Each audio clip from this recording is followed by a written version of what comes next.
சென்னை தமிழிசை சங்கத்தின் ஆதரவில் நடைபெறும் இசை பேரறிஞர் தர்மபுரம் திரு ப. சுவாமிநாதன் ஐயா அவர்கள் பங்கேற்கும் திருமுறை இசை தொடர் நிகழ்ச்சிக்கு அன்புடன் வருகை தந்துள்ள பெருமக்கள் அனைவருக்கும் சங்கத்தின் சார்பில் எங்கள் மனம் உவந்த நன்றியையும் வணக்கத்தையும் தெரிவித்துக் கொள்கிறோம். இன்றைய நிகழ்ச்சியினை பொறியாளர் திரு புஷ்பராஜ் அவர்கள் திருவிளக்கு ஏற்றி விழாவினை சிறப்பிப்பார்கள்.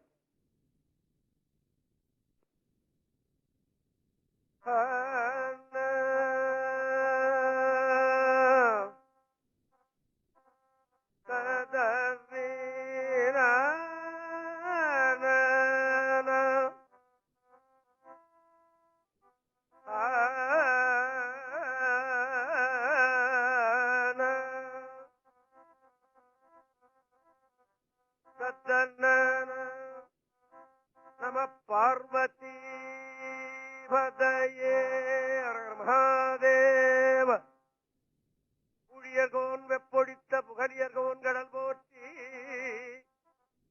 ஆழிமிசை கல்மிதப்பில் அணைந்த பிரானடி போற்றி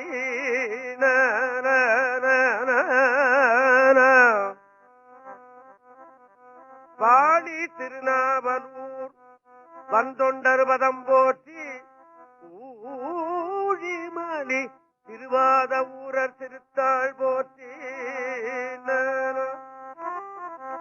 சதனரின சதன சதன சதரின ஆன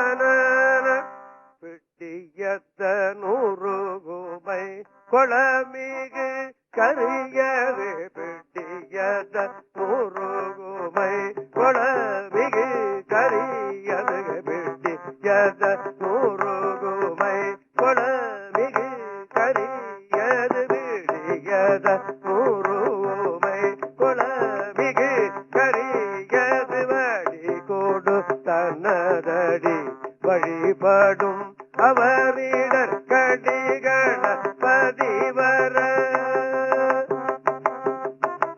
கடிகள பதிவர அகடிகள பதிவர அகடிகள பதிவர அருளினம் மிகு கொடை கடிகள பதிவர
Yeah.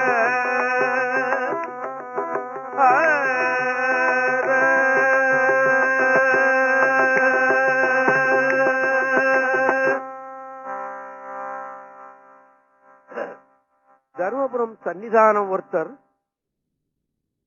10வது மகா சன்னிதானம் அப்படின்னு பேரு. இப்ப இருக்கிற மகா சன்னிதானம் பேரு 26வது நம்பர்.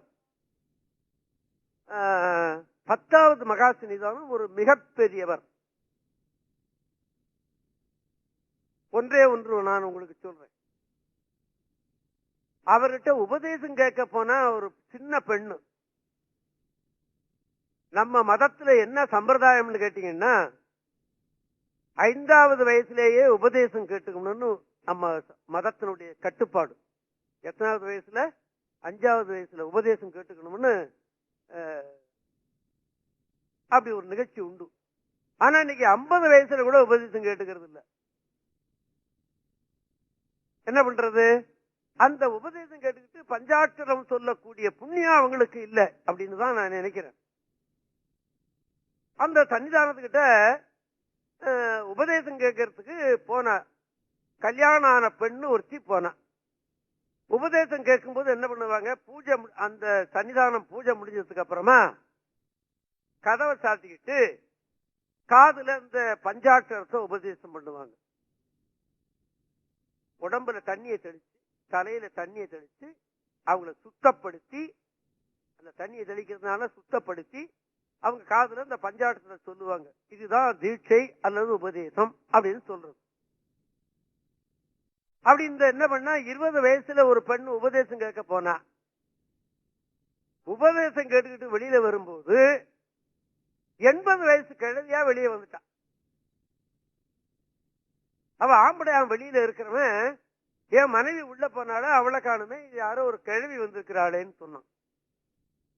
காரணம் என்ன அப்படின்னு கேட்டா, அந்த உபதேசம் கேட்ட உடனே அவளுக்கு அந்த முதுமை வந்து விட்டது.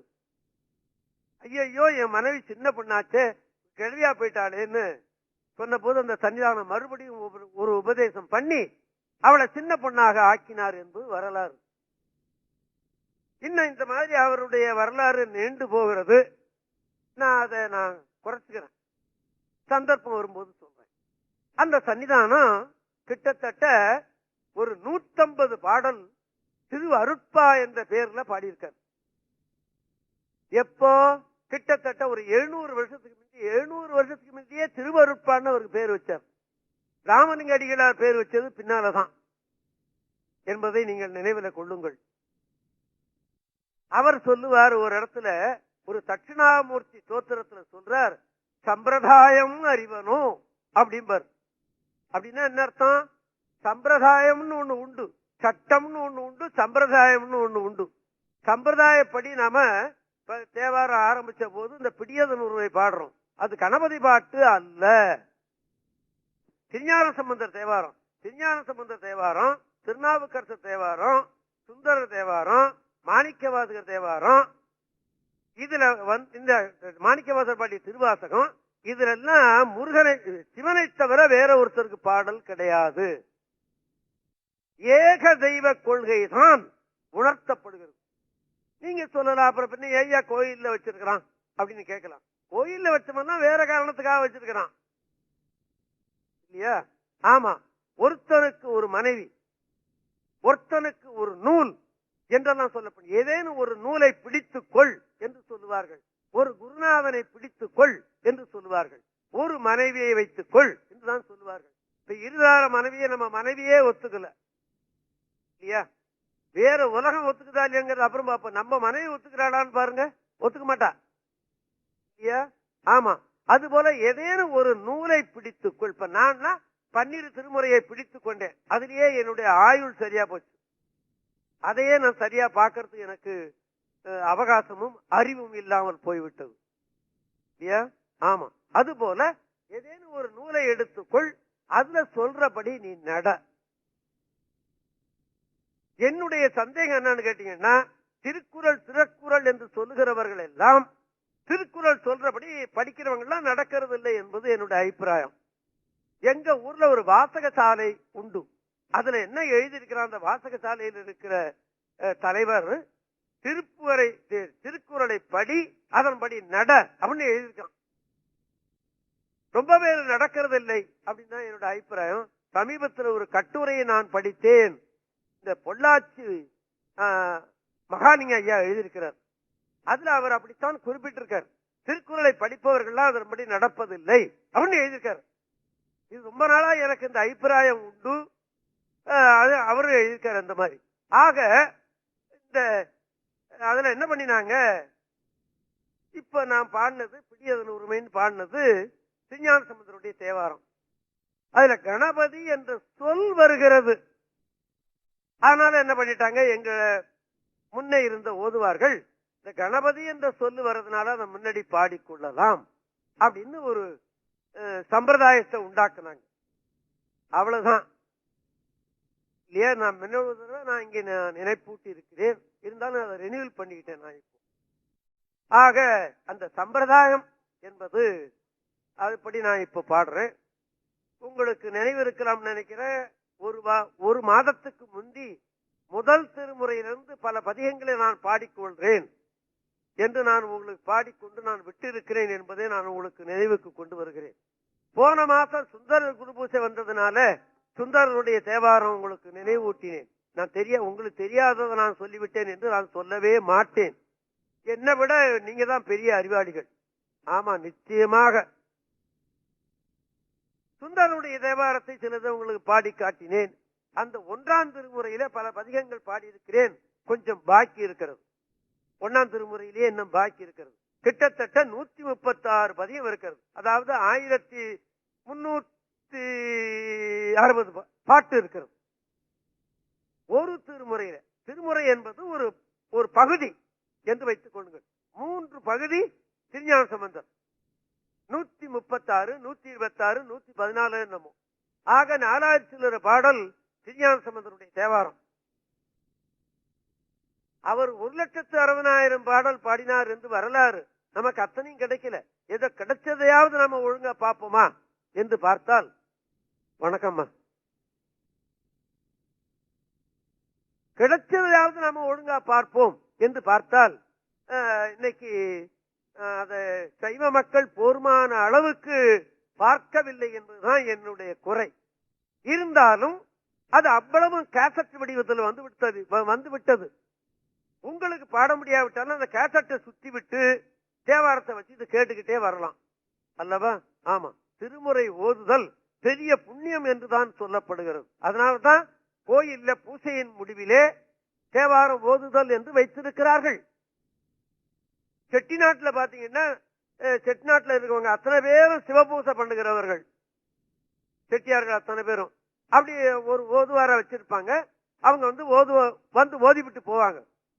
அவங்களுக்கு மாசம் காணிக்க கொடுப்பாங்க. உங்களுக்கு சொல்றேனே, முப்பெரும் மன்னர்களுக்கு அப்புறமா கோயில்கள் எல்லாம் திருத்தி கட்டினது யாரு? நாட்டுக்கோட்டை செட்டியார்கள் தானே. ஆமா, அவங்க கட்டலன்னு சொன்னா எல்லாம் இடிஞ்சு விழுந்திருக்கும். பெரும்பகுதியான கோயில்ல போய் பாருங்க, நாட்டுக்கோட்டை செட்டியார் தான் கட்டியிருப்பாங்க. நாட்டுக்கோட்டை செட்டியார் சொல்றதுனால எனக்கு அவர்களை ஏதோ சோப்பு போடுற நீங்க எண்ணி விடாதீர்கள். உண்மையை சொல்ல வேண்டியது என்னுடைய பொறுப்பு இல்லையா? ஆமா. ஆக இந்த 1ஆம் திருமுறையிலிருந்து நான் 2வது தடவையாக இந்த வாசி தீரவே என்ற தேவாரத்தை நான் உங்களுக்கு பாடி காட்ட நினைக்கிறேன். முதல்ல நான் பாடிவிட்டேன்னு நினைக்கிறேன். ஆனா என்னமோ தெரியல, நான் அதுல மார்க் பண்ணவில்லை. நேற்று இரவு படுக்கும் போது நினைச்ச வாசி தீரவே பாடி காட்டி விட்டோம் போல இருக்க, அதுல ரைட் பண்ணலையே நாம அப்படின்னு நினைச்சேன். ரைட் பண்ணதுனால எனக்கு சந்தேகத்தினால மறுபடியும் நான் பாடி காட்டுறேன். இப்போ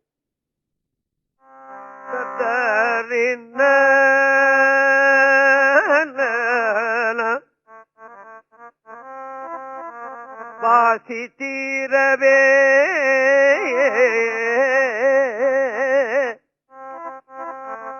காத்து நல் குவீர்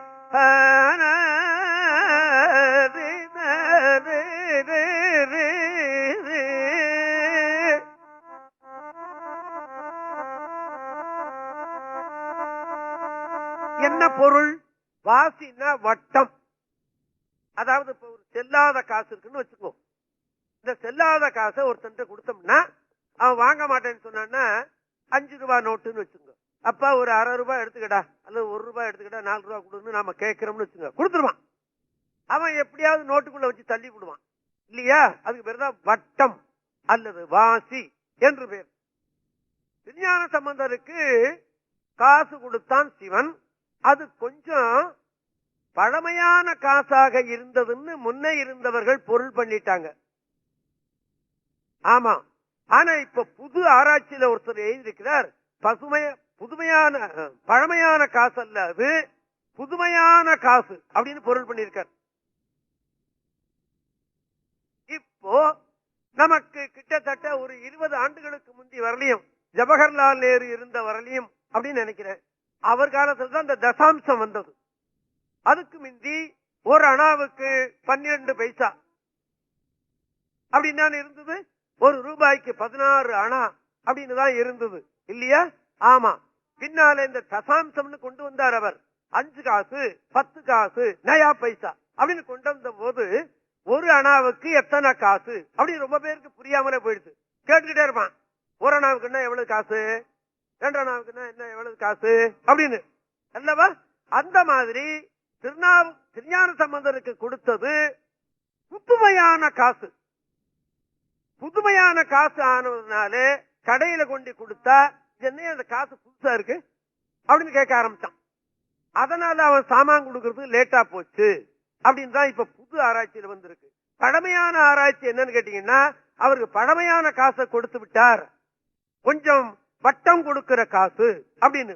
வட்டம் என்றால் புதுமை என்று ஒரு பொருள் இருக்கிறது என்று எழுதியிருக்கிறார் ஒரு பெரும்புலவர் அல்லவா? ஆமா. இது நம்ம சம்பிரதாயத்துக்கு ஒத்து வருகிறதா இல்லையாங்கிறத பத்தி அப்புறமா பார்த்துக் கொள்வோம். திருஞான சம்பந்தருக்கு திருநாவுக்கரசருக்கு கொடுத்ததை விட புதுமையான காசு என்று நீங்கள் எண்ணிக்கொள்ளுங்கள். அதுதான் திருஞான சம்பந்தருக்கு பெருமை சேர்க்கும் என்று நான் எண்ணுகிறேன். திருஞான சம்பந்தரும் திருநாவுக்கரசரும் திருவீழ்மடலைக்கு போனாங்க. அப்பொழுது நாடு இருந்த நிலை ரொம்ப வறுமையான நிலை. அடியார்களுக்கே சோறு கிடைக்கிறது கஷ்டமா போச்சு. சிவர்கிட்ட கேட்டார்கள். சிவன் சொன்னான், திருவீழ்மடலையில கிழக்கு பக்கம் இருக்கிற பலிபீடத்துல ஒரு காசு வைப்போம், அதை திருஞான சம்பந்தர் எடுத்துக்கட்டும். மேற்கு பக்கத்தில் இருக்கிற பலிபீடத்துல ஒரு காசு வைப்போம், பொற்காசு, அதனை திருநாவுக்கரசர் எடுத்துக் கொள்ளட்டும். நீங்கள் எடுத்துக்கொண்டு இதனை வைத்துக் கொண்டு எல்லோருக்கும் சோறு போடுங்கள் என்று ஆண்டவன் உத்தரவிட்டு விட்டான். திருநாவுக்கரசர் கொடுத்த காசு அப்ப உலவிட்டு இருந்த காசு, அதனால கொண்டு கொடுத்தவன சாமான் கொடுத்துறான். திருஞான சம்பந்தர் கொடுத்த காசு புதுமையான காசு ஆனதுனால தசாம்ச காசு மாதிரி. இது என்ன அந்த காசு இப்படி இருக்கு என்று கொஞ்சம் லேட் பண்ண ஆரம்பிச்சான் அந்த சாமான் கொடுக்கறதுக்கு. அதனாலே திருஞான சம்பந்தருடைய மடத்துல சாப்பாடு போடுவதற்கு கொஞ்சம் லேட் ஆகிறது. திருநாவுக்கரசர் மடத்துல சரியா 12 அடிச்ச உடனே சோறு போட்டுறாங்க. இது ஏண்டா அந்த துன்பம்னு நேரா சிவனிட்ட போனார் திருஞான சம்பந்தர். உடனே கேட்கிறார், எனக்கு இந்த வாசி தீர எனக்கு காசு கொடும் அப்படின்னு கேட்கிறார் இல்லையா? ஆமா.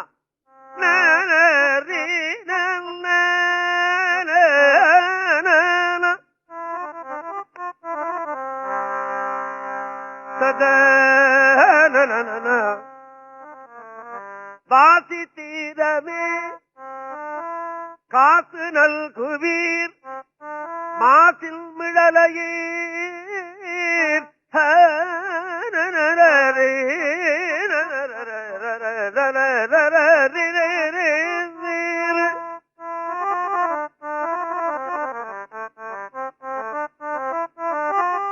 மாசி தீரவே காசு நல்குவீர் மாசில் மிழலையீர் ஏதலில்லையே இறைவராயினீர் கரைகுள் மிளரையீர் கரைகுள் காசினை. ஆனா திருஞான சம்பந்தர் சொல்றாரு கரைகுள் காசுன்னு சொல்லிவிட்டார். ஆக இப்ப வந்திருக்கிற ஆராய்ச்சிக்கு இது ஒத்துப்பட்டு வருமா என்பதுதான் எனக்கு சந்தேகம். நான் ரெண்டையும் சொல்லிவிட்டேன், நீங்க உங்களுடைய அறிவிலையும் போட்டு பாருங்கள். எது சரின்னு வச்சுக்கீங்களோ எதை வச்சுங்க. ஆக எப்படியோ திருஞான சம்பந்தர் இப்படி பாடி நல்ல காசு பெற்றுக் கொண்டார் என்பதை மாத்திரம் நாம எண்ணிக்கொள்ளுவோம். இறைவராயினீர் மறைகுள் மிடலையீர் கரைகுள் காசினை முறைமை நல்குமே வாசி தீரவே. இன்னொன்னு சொல்றேன், இத்தனை நாள் சொன்னது பாட்டுக்கு பொருள். இப்ப ஒண்ணு சொல்ல போறேன். தேவாரத்துக்கு ஈஸியான மெட்டும் இருக்கிறது, கடுமையான மெட்டும் இருக்கிறது. இன்னொரு சொல்றேன், தேவாரத்துக்கு ஈஸியான மெட்டு, எல்லாரும் பாடக்கூடியதாக ஒரு மெட்டு இருக்கிறது. எல்லோரும் பாட முடியாமல் படித்தவன் மாத்திரம் பாடக்கூடிய மெட்டும் இருக்கிறது. இப்ப இந்த ஈஸி மெட்டை சொல்றேன், நீங்களே சொல்ல முடியும். வாசி தீரவே வாசி தீரவே காத்து நல்குவீர் மாசின் மிழலையீர் ஏசலில்லையே. பாத்தீங்களா, இதுதான் ஈஸி மெட்டு, பழமையான மெட்டு தான் இது, புதுசா நான் உண்டாக்கல.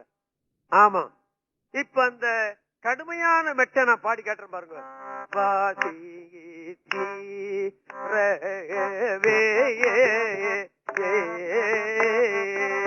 வாசி தீரவே மாசில்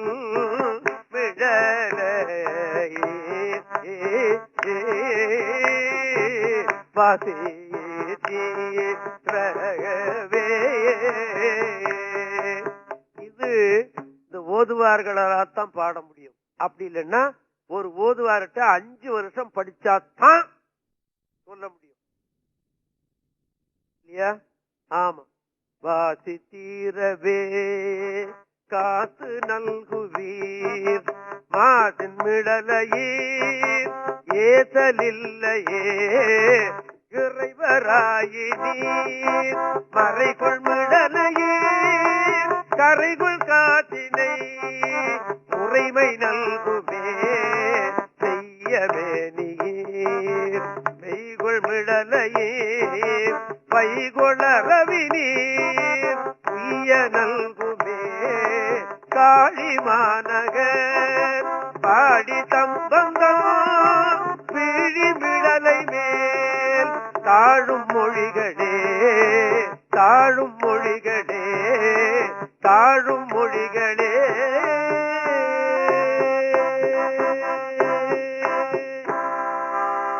இப்படி இந்த திருப்பதியம் பாடின உடனே அவருக்கு திருநாவுக்கரசருக்கு கொடுத்தது போலயே கொடுத்துட்டான். இந்த வம்பு நமக்கு என்னத்துக்குடா அப்படின்னுட்டு இல்லையா?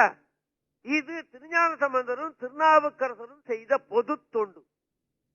ஜனங்கள்லாம் கஷ்டப்படுறாங்களே, அவங்களுக்கு சாதம் போடுறதுக்கு சாமியிட்ட காசை வாங்கி போட்டாங்க. ஆமா, இது பொது தொண்டு என்று நான் நினைக்கிறேன். அது மாத்திரம் இல்ல, இன்னொன்று ஸ்ரீரங்கத்துல எனக்கு ஒரு யானைப்பாகன் எனக்கு தொடர்பு. அவன் சிவபக்தன். யானைப்பாகன் பெருமாள் கோயில்ல வேலை பார்க்கிறவர். யானைக்கு நாமம் போட்டிருப்பார். இவர் பட்ட பட்டையா விபூதி போட்டுக்கிட்டு அந்த யானையை ஓடிட்டு போவார். அவர் சிவபூசை பண்றவர். கோயில் இருக்கிறவன் என்ன பண்ணா, ஹெச்ஆர்டி போர்டுக்கு எழுதிட்டான், எங்க கோயில் யானைப்பாகன் நெத்தி நிறைய விபூதி எடுத்துக்கிட்டு வர்றான், அது எங்களுக்கு பிடிக்கலை, ஆனா யானைக்கு என்னமோ நாமம் போட்டுக்கிட்டு வர்றான் அப்படின்னு எழுதுனாங்க. அவர் என்ன பண்ணிட்டாங்க ஹெச்ஆர்டி போர்டுல, உனக்கு என்னய்யா, அவன் எந்த வேஷத்துல இருந்தா என்ன, அவன் விபூதி போட்டு இருந்தான்னா கையில கட்டி இருந்தா உனக்கு என்னய்யா, யானைய ஓட்டிட்டு வர்றானா இல்லையா, யானையை ஒழுங்கா வேலை செய்யறான்ல, விட்டுட்டு இருந்தான். அடிபட்டு போச்சு. ஆக சிவபக்தன், எனக்கு ரொம்ப வேண்டியவன், தேவார திருவாசகத்துல நல்ல அபிப்பிராயம் உடையவன், சிவபூசை பண்றவன். அவருக்கு அந்த பெருமாள் கோயில்ல ஸ்ரீரங்கநாதர் கோயில்ல வேலை செய்ய பூசை பண்ற ஒரு ஐயங்கார். அவர் சொன்னாரு, நான் எத்தனை நாளா அந்த ஸ்ரீரங்க பெருமானை பூசை பண்ணிட்டு இருக்கிறேன், சொந்த வீடு இல்ல, குடி வீட்டுல இருக்கிறேன், நான் என்ன பண்றேன்னு சொன்னேன். அப்ப இந்த யானை பாகன் சொன்னா, வாசி தீரவே காசு நல்குவீர்னு இருக்கு ஒரு பதிகம், அதுல 10 பாட்டு இருக்கு, அது தினந்தோறும் சொல்லிட்டு உனக்கு காசு கிடைக்கும், சொந்த வீடு வாங்கிடுவேன் அப்படின்னு சொன்னாரு. அந்த ஐயங்காரு இதை எழுதி வாங்கி தினந்தோறும் சொன்னாரு, கையில காசு கிடைச்சது, வீடு வாங்கிவிட்டார்.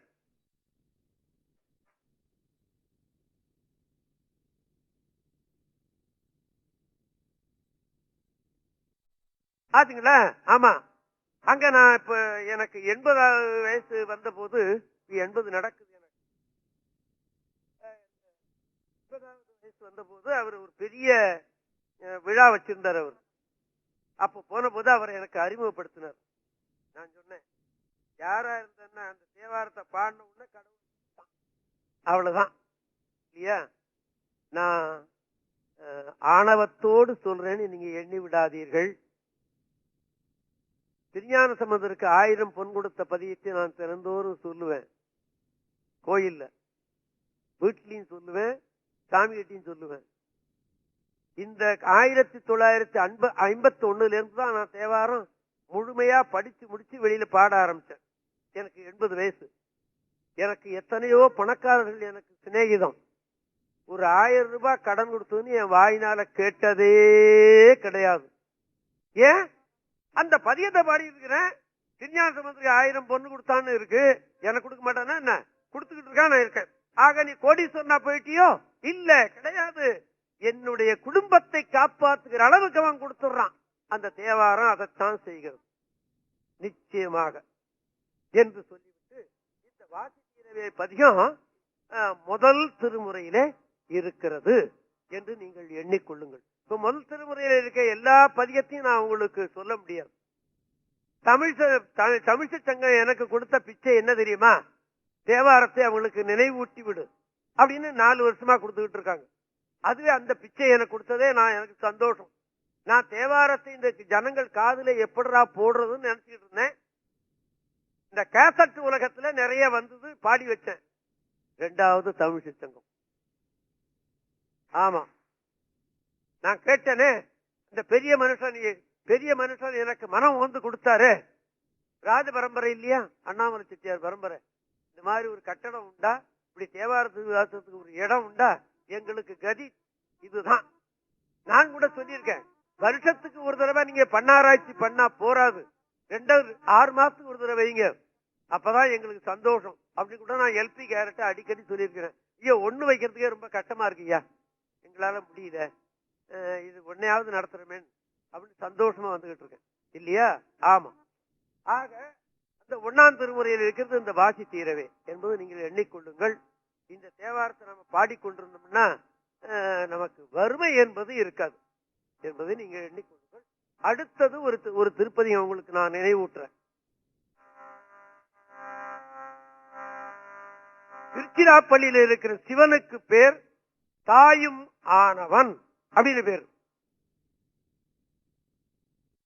தாயும் ஆனவன் என்று பேர். ஏன் இந்த பேர் வந்தது? சில பேர் நினைக்கிறாங்க, என்ன தமிழ்ச்ச சங்கத்துல இவர் பேசிக்கிட்டே இருக்கிறார், பாட மாட்டேங்கிறார் அப்படின்னு. நான் தான் நிறைய பாடிவிட்டேனே, நிறைய கேசட்ல வர வச்சிருக்கிறேன், பாடி இருக்கிறேன், போட்டு கேட்கலாம். இந்த மாதிரி வரலாறுகள் தான் தெரியாம போயிடும். அத நாம வரலாறு தெரிஞ்சால்தான் அந்த தேவாரத்துல நமக்கு பரிபூர்ணமாகிற அன்பு ஏற்படும் இல்லையா. ஆமா, அந்த தாய்மானவன் அந்த சுவாமிக்கு பேர் ஏன் தெரியுமா? திருச்சிராப்பள்ளியில ஒரு செட்டி பெண் முதல் தலைப்பிரசவம், அவளுக்கு திருவானைக்காவில வீடு, திருச்சிராப்பள்ளிக்கு நடுமத்தில ஆறு இருக்கிறதுன்னு உங்களுக்கு தெரியும்.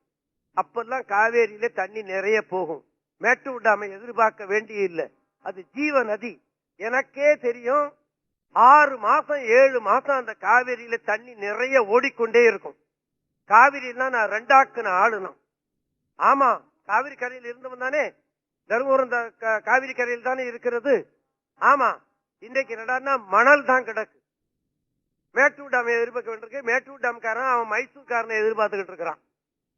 முன்ன எல்லாம் அப்படி கிடையாது.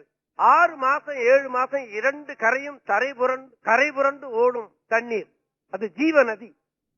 அப்படி தண்ணி போயிட்டு இருந்தது. இவ என்ன பண்ண, தாய் வீட்டுக்கு பிரசவத்துக்கு போக நினைச்சா, போக முடியல. அம்மாவாவது வர சொல்லு அப்படின்னு சொல்லியிருந்தா அந்த செட்டி பொண்ணு. அம்மா வருவதற்கும் இல்லை, தண்ணி 2 கரையும் போகுது, பாலம் கிடையாது. இப்ப என்ன 2-3 பாலம் இருக்கு இல்லையா. ஆமா, அது காமராஜ் செய்த புண்ணியம். ஆமா, அண்ணா பதவி ஏத்துக்கிட்ட போது சொன்னாராம், நாங்கள் பாலம் கட்ட வேண்டிய வேலையே இல்லை, காமராஜ் செய்துட்டு போயிட்டாரு எல்லாத்தையும். நான் காங்கிரஸ்காரன் அல்ல, நான் எந்த கட்சியும் சேர்ந்தவன் அல்ல. ஆமா அப்படின்னு சொன்னார் அவர். எனக்கு ரொம்ப சந்தோஷம், இதையாவது சொன்னாரே அண்ணா அப்படின்னு.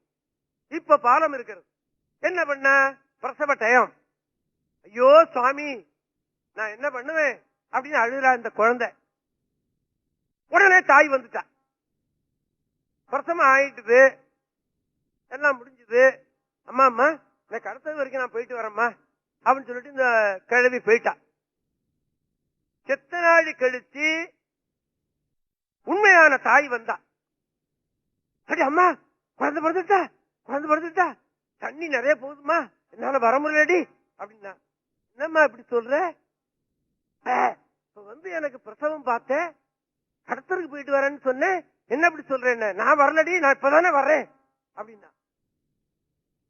ஓ மலை மேல இருக்கிற கடவுள் வந்தானா அப்படின்னு சொன்னா இவ. அதனால அவனுக்கு தாய்மானவன் பேரு.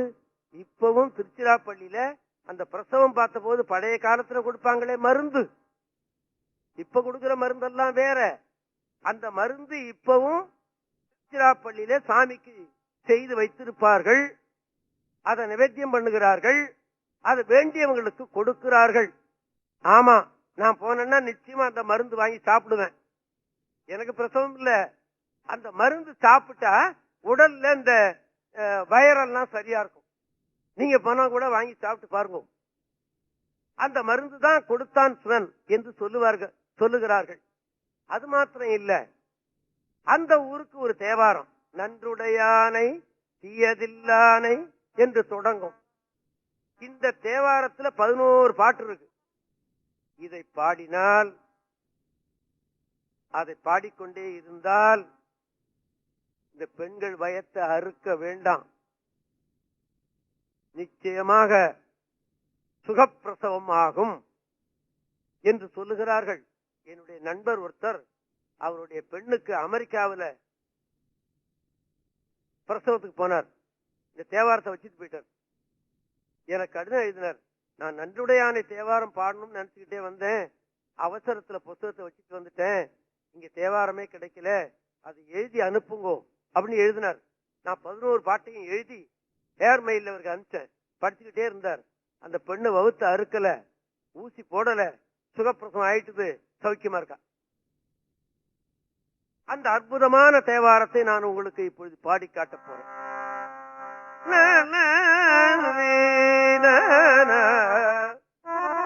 நன்றுடையானை தீயதில்லானை நரை வெள்ளேறு ஒன்றுடையானை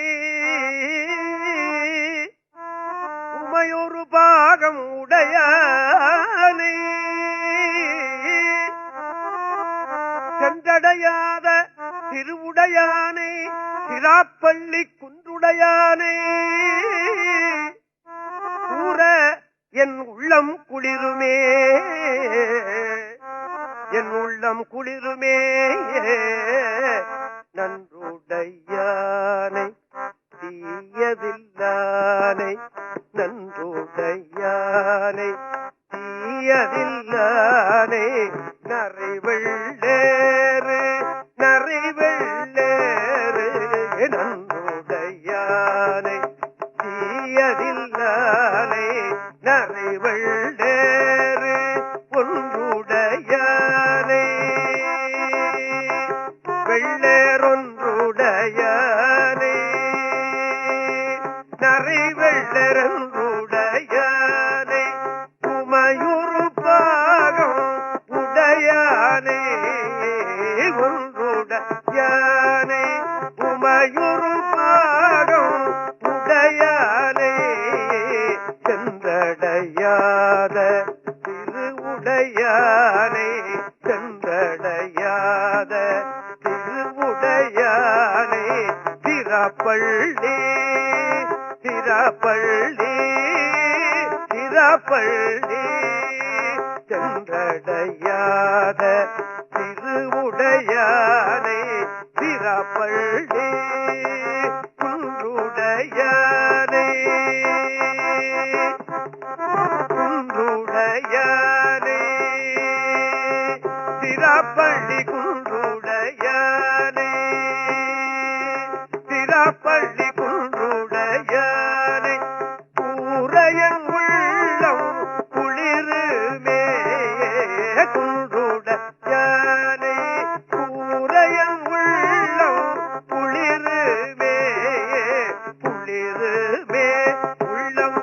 குளிருமே உள்ளம் குளிருமே.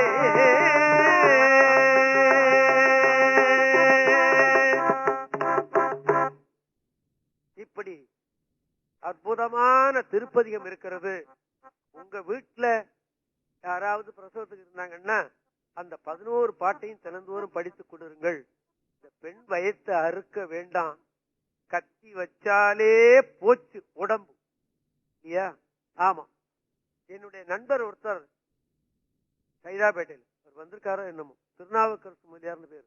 அவர் வீட்டுல இது வரைக்கும் ஆன பிரசவம் பூரா இந்த பதியத்தை படிச்சு சுகப்பிரசவம் ஆயிருக்கிறது என்று சொன்னார். ஆமா, எனக்கு தெரியும். இப்ப அமெரிக்காவில் அவருடைய பெண்ணுக்கு சுகப்பிரசவம் ஆகி ஆபரேஷனே இல்லாமல் பிரசவம் ஆச்சு. அவங்க வீட்டுல 2 பேர் டாக்டர் இருக்கிறாங்க. 2 பேர் டாக்டர் இருக்கிற வீட்டுலதான் இந்த மாதிரி இல்லையா என்பதை நீங்கள் எண்ணிக்கொள்ளுங்கள்.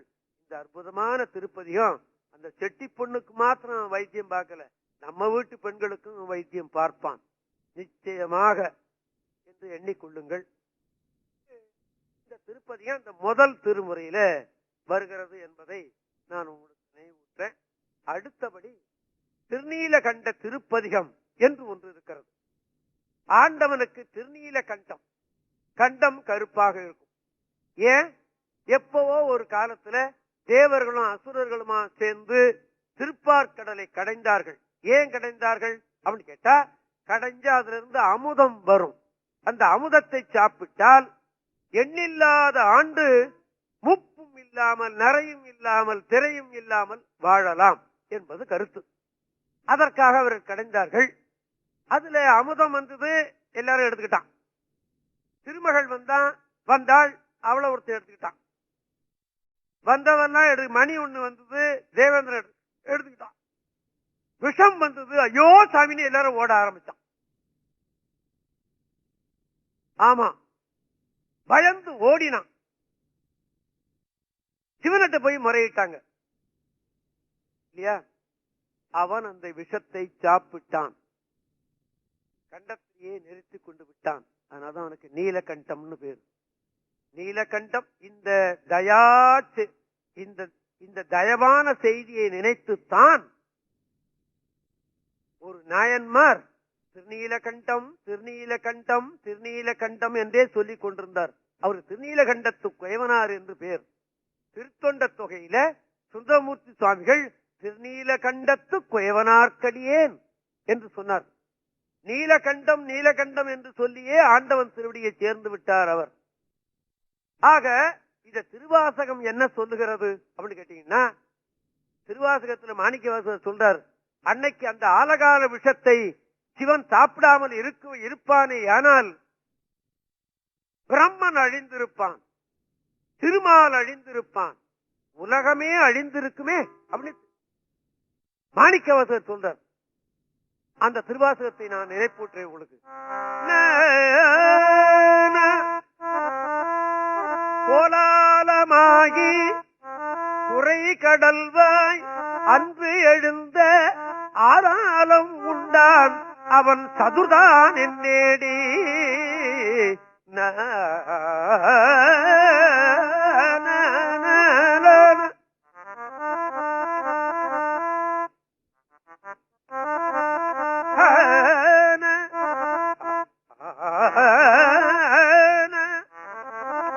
கோலாலமாகி குறை கடல்வாய் அன்றெழுந்த ஆலாலம் உண்டான் அவன் சதுதான் என்னேடி. ஆலாலம் உண்டிலனேல் அன்று அயன்மால் உள்ளிட்ட மேலாய தேவரெல்லாம் விடுவர் காண்சாடலோ. பிரம்மன் இருக்கிற தேவர்களே அவர்கள் தான் பெரியவர்கள். பிரம்மனும் திருமாலும் அவனே போயிட்டான்னா அப்புறம் தர்மபுர சாமினால எங்க போய் விழுவான்? எங்க போய் விழுவான் சொல்ல முடியாது. அன்னைக்கு பரம கருணாமூர்த்தி அதத்தான் இந்த பிரதோஷ காலம். இந்த பிரதோஷ காலத்தில் தான் அவன் அந்த ஆலகால விஷயத்தை உண்டான் என்பது வரலாறு. அதனாலதான் பிரதோஷ விசேஷம்னு எல்லாரும் போய்கிட்டு இருக்காங்க இல்லையா? ஆமா, தெரிஞ்சோ தெரியாம போய்கிட்டு இருக்காங்க. இதுதான் காரணம். அந்த மாதிரி திருநீலகண்ட திருப்பதிகம் என்று இந்த முதல் திருமுறையில ஒன்று இருக்கிறது. நீலகண்டம் நீலகண்டம் நீலகண்டம் என்றே 10 பாட்டிலையும் வரும். என்ன 10 பாட்டுன்னு சொல்ற? திருஞான சம்பந்தர் பாடினது 11 அல்லவா அப்படின்னு நீங்க கேட்கலாம். 10 தான் இருக்கு, 1 இல்ல. இல்லங்கிறத பத்தி நாம கவலைப்பட்டோமா? இல்ல. ராஜராஜ சோழன் தான் கவலைப்பட்டான். இந்த பதியத்தெல்லாம் நமக்கு எடுத்து கொடுத்த புண்ணிய ராஜராஜ சோழன், நம்பியாண்டார் நம்பி 2 பேரும் இல்லவா? ஆமா. அப்பதான் கேட்டான், ஐயோ நடராஜா, எத்தனையோ பதியங்கள்ல விட்டு போச்சே பாடல்கள், நான் என்ன பண்ணுவேன் அப்படின்னா நடராஜா சொன்னாராம் அசரீரியாக, ஏ ராஜன், உனக்கு வேண்டியதை மாத்திரம் நான் வைத்திருக்கிறேன், இல்லாததை பத்தி நீ கவலைப்படாத, இருக்கிறத பாத்துக்கிட்ட. ஆமா, அதனால 10 பாட்டு தான் இருக்கு. இந்த திருநீலகண்ட திருப்பதிகம் திருச்செங்கோட்டுல பாடப்பட்டது. திருச்செங்கோடு என்பது உங்களுக்கு தெரியும். திருச்செங்கோடுன்னா என்ன அர்த்தம்? கோடுன்னா பாம்புன்னு அர்த்தம். கொம்பு என்று ஒரு பொருளும் உண்டு. இடம் நோக்கி பொருள் கொள்ளணும் இல்லையா? ஆமா. அகப்பை என்பது இந்த வயத்துக்கும் பேர். எடுத்து போடுறான் அகப்பை, அதுக்கும் அகப்பைன்னு தான் பேர் அல்லவா? ஆமா. அது போல கோடு என்பது பாம்பு என்று பொருள். செங்கோடுன்னா சேப்பு பாம்பு வழிபட்ட தலம். அது பாம்புல பச்சை பாம்பு உண்டு, சேப்பு பாம்பு உண்டு, கட்டுவிரியன் உண்டு, கொம்பேரி மூக்கன் உண்டு, இப்படி எல்லாம் உண்டல்லவா? ஆமா. நல்ல பாம்புன்னு ஏன் அதுக்கு பேர்? பாக்கி ஏனே பாம்பு கடிச்சதுன்னா தொந்தரவு பண்ணும். நல்ல பாம்பு கடிச்சா 1.5 மணி நேரத்துல ஆள் உயிரை விட்டுருவான், அவ்வளவுதான். கொம்பேரி மூக்கன்னு ஒரு பாம்பு எங்க ஊர்ல ஒருத்தனை கடிச்சு விட்டுது. 40 நாள் அவன் உடம்புல இருந்து, அந்த கடிச்ச இடத்துல இருந்து ஒவ்வொரு சொட்டா அந்த ரத்தம் வெளியாகும். வெளியாகும் போது உயிர் போற மாதிரி துடிக்கிறான்.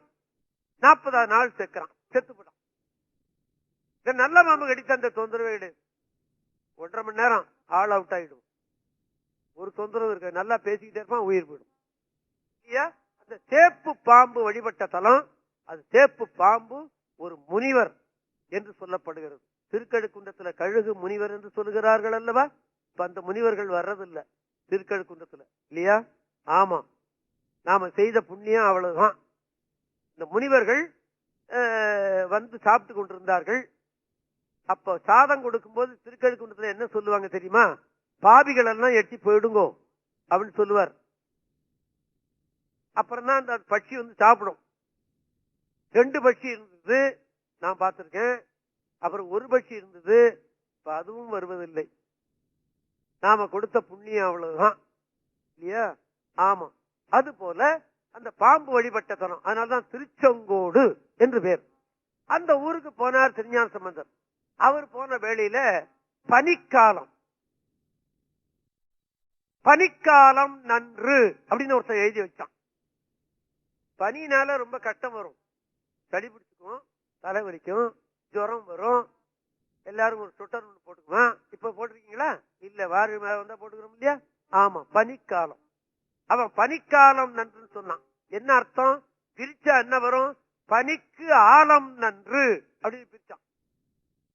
ஆலகால விஷயம் நல்லதுரா, அந்த பனி அவ்வளவு பொல்லாதுன்னா இல்லையா? ஆமா, அவ்வளவு பொல்லாத காலம் அது. எல்லோருக்கும் ஜுரம் வந்துடுத்து, அடியார்களுக்கும் ஜுரம் வந்துடுத்து. திருஞான சம்பந்தர் கூட வந்தவங்க அத்தனை பேருக்கும் கூட வந்துடுத்து. பார்த்தார் சுவாமி, இதெல்லாம் வைத்தியம் பண்ணி பிரயோஜனம் இல்லை, ஆண்டவனை கேட்போம் அப்படின்னு சொல்லிவிட்டு இந்த திருநீலகண்டம் என்ற திருப்பதிகத்தை பாடினார். இப்போ உங்களுக்கு நான் பாடி காட்டுறேன். அவ்வினைக்கு வினையாம் என்று சொல்லும் அகுதறிவீர், அவ்வினைக்கு வினை ஆம் என்று சொல்லும் அகுதறிவீர், உய்வினை நாடாது இருப்பதும் உந்த மக்குணமந்தே, உய்வினை நாடாது இருப்பதும் உந்த மக்குணமந்தே, கைவினை செய்தம்பிரான் கடல் போற்றுதும் நாமடியோம், கைவினை செய்தம்பிரான் கடல் போற்றுதும் நாமடியோம், செய்வினை வந்தம்மை திண்ட பெறாதிரு நீலகண்டம், செய்வினை வந்தம்மை திண்ட பெறாதிரு நீலகண்டம், திரு திருநீல கண்டம் திருநீல கண்டம்.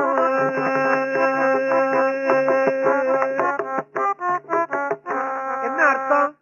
இவர்கள் இல்லையா அசுரர்கள் எல்லாம் காப்பாற்றினாய் அல்லவா? இன்னைக்கு இந்த பனி இவ்வளவு கஷ்டப்படுத்துதே, நீ எங்களை காப்பாற்றி விடு என்று பொருள் அல்லவா? ஒவ்வொரு பாட்டின் இறுதியிலேயும் திருநீல கண்டம் திருநீல கண்டம் என்று வரும். ஒரு பாட்டு சொல்லிட்டேன்னா அடுத்த பாட்டு சொல்லுவாங்க. 10 பாட்டும் எனக்கு பாடம் சொல்லுவேன். இப்போ காவினையிட்டும் குளம்பல தொட்டும் கரிமனத்தால் ஏவினையால் எயில் பூந்தெரித்தீரந்திரு பொழுதும் பூவினை கொய்து மலரடி போற்றதும் நாமடியோம் தீவினை வந்தம்மை தீண்டப்பெறா திருநீல கண்டம். முளைத்தடம் மூழ்கிய போகங்களும் மற்ற எவையும் எல்லாம் விளைத்தலை ஆவணம் கொண்டமையாண்ட விரிசலையீர் இறைத்தலை சூலமும் தண்டும் மழுவும் இவை உடையீர் சிலைத்தமை தீவினை தீண்டப்பெறா திருநீல கண்டம். பெண்ணுலகாள்கின்ற விச்சாதர்களும் வேதியரும் புண்ணியர் என்று போதும் தொழப்படும் புண்ணியரே கண்ணிமையாதன மூன்றுடையிருந்தோம் தென்னிய தீவினை தீண்டப்பெறா திருநீல கண்டம். 4 பாட்டு சொல்லிவிட்டேன். நான் 10 சொல்லிவிடுறேன் உங்களுக்காக, உங்களை எல்லாம் காப்பாற்றட்டும் என்ற நோக்கத்தோடு சொல்லிவிட்டுமா? மற்றினை எல்லாம் மலை திரண்ட சென்றோடையீர் கித்தமே ஆட்கொண்டு கேளாது ஒழிவதும் தன்மை கொள்ளோ சொற்றுனை வாழ்க்கை துறந்தும் திருவடியே அடைந்தோம் செற்றமை தீவினை திண்டப்பெறா திருநீல கண்டம். பறக்கு மனத்தினை மாற்றியம் ஆவியை வற்புறுத்தி பிறப்பில் பெருமான் திருந்தடிக்கு பிழையாத வண்ணம் பறித்த மலர்கொடு வந்துமையேற்றும் பணியடியோம் சிறப்பிலி தீவினை திண்டப்பெறா திருநீல கண்டம்.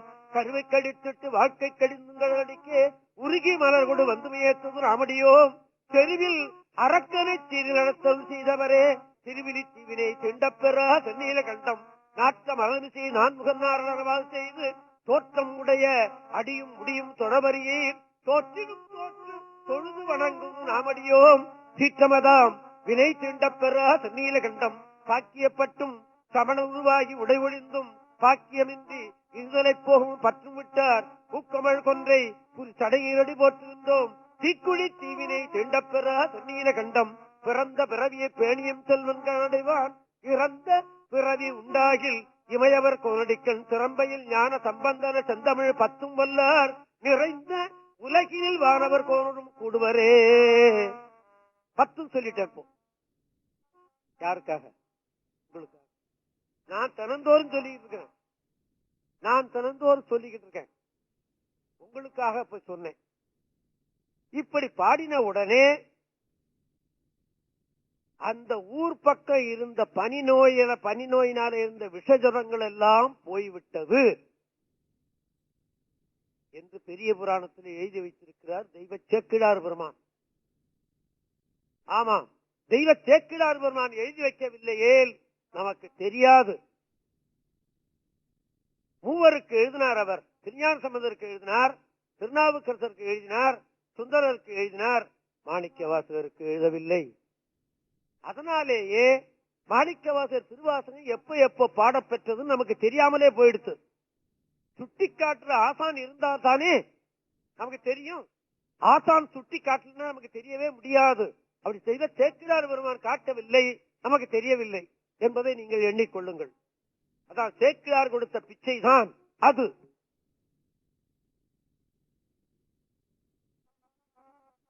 இன்னொன்னு சொல்றேன்.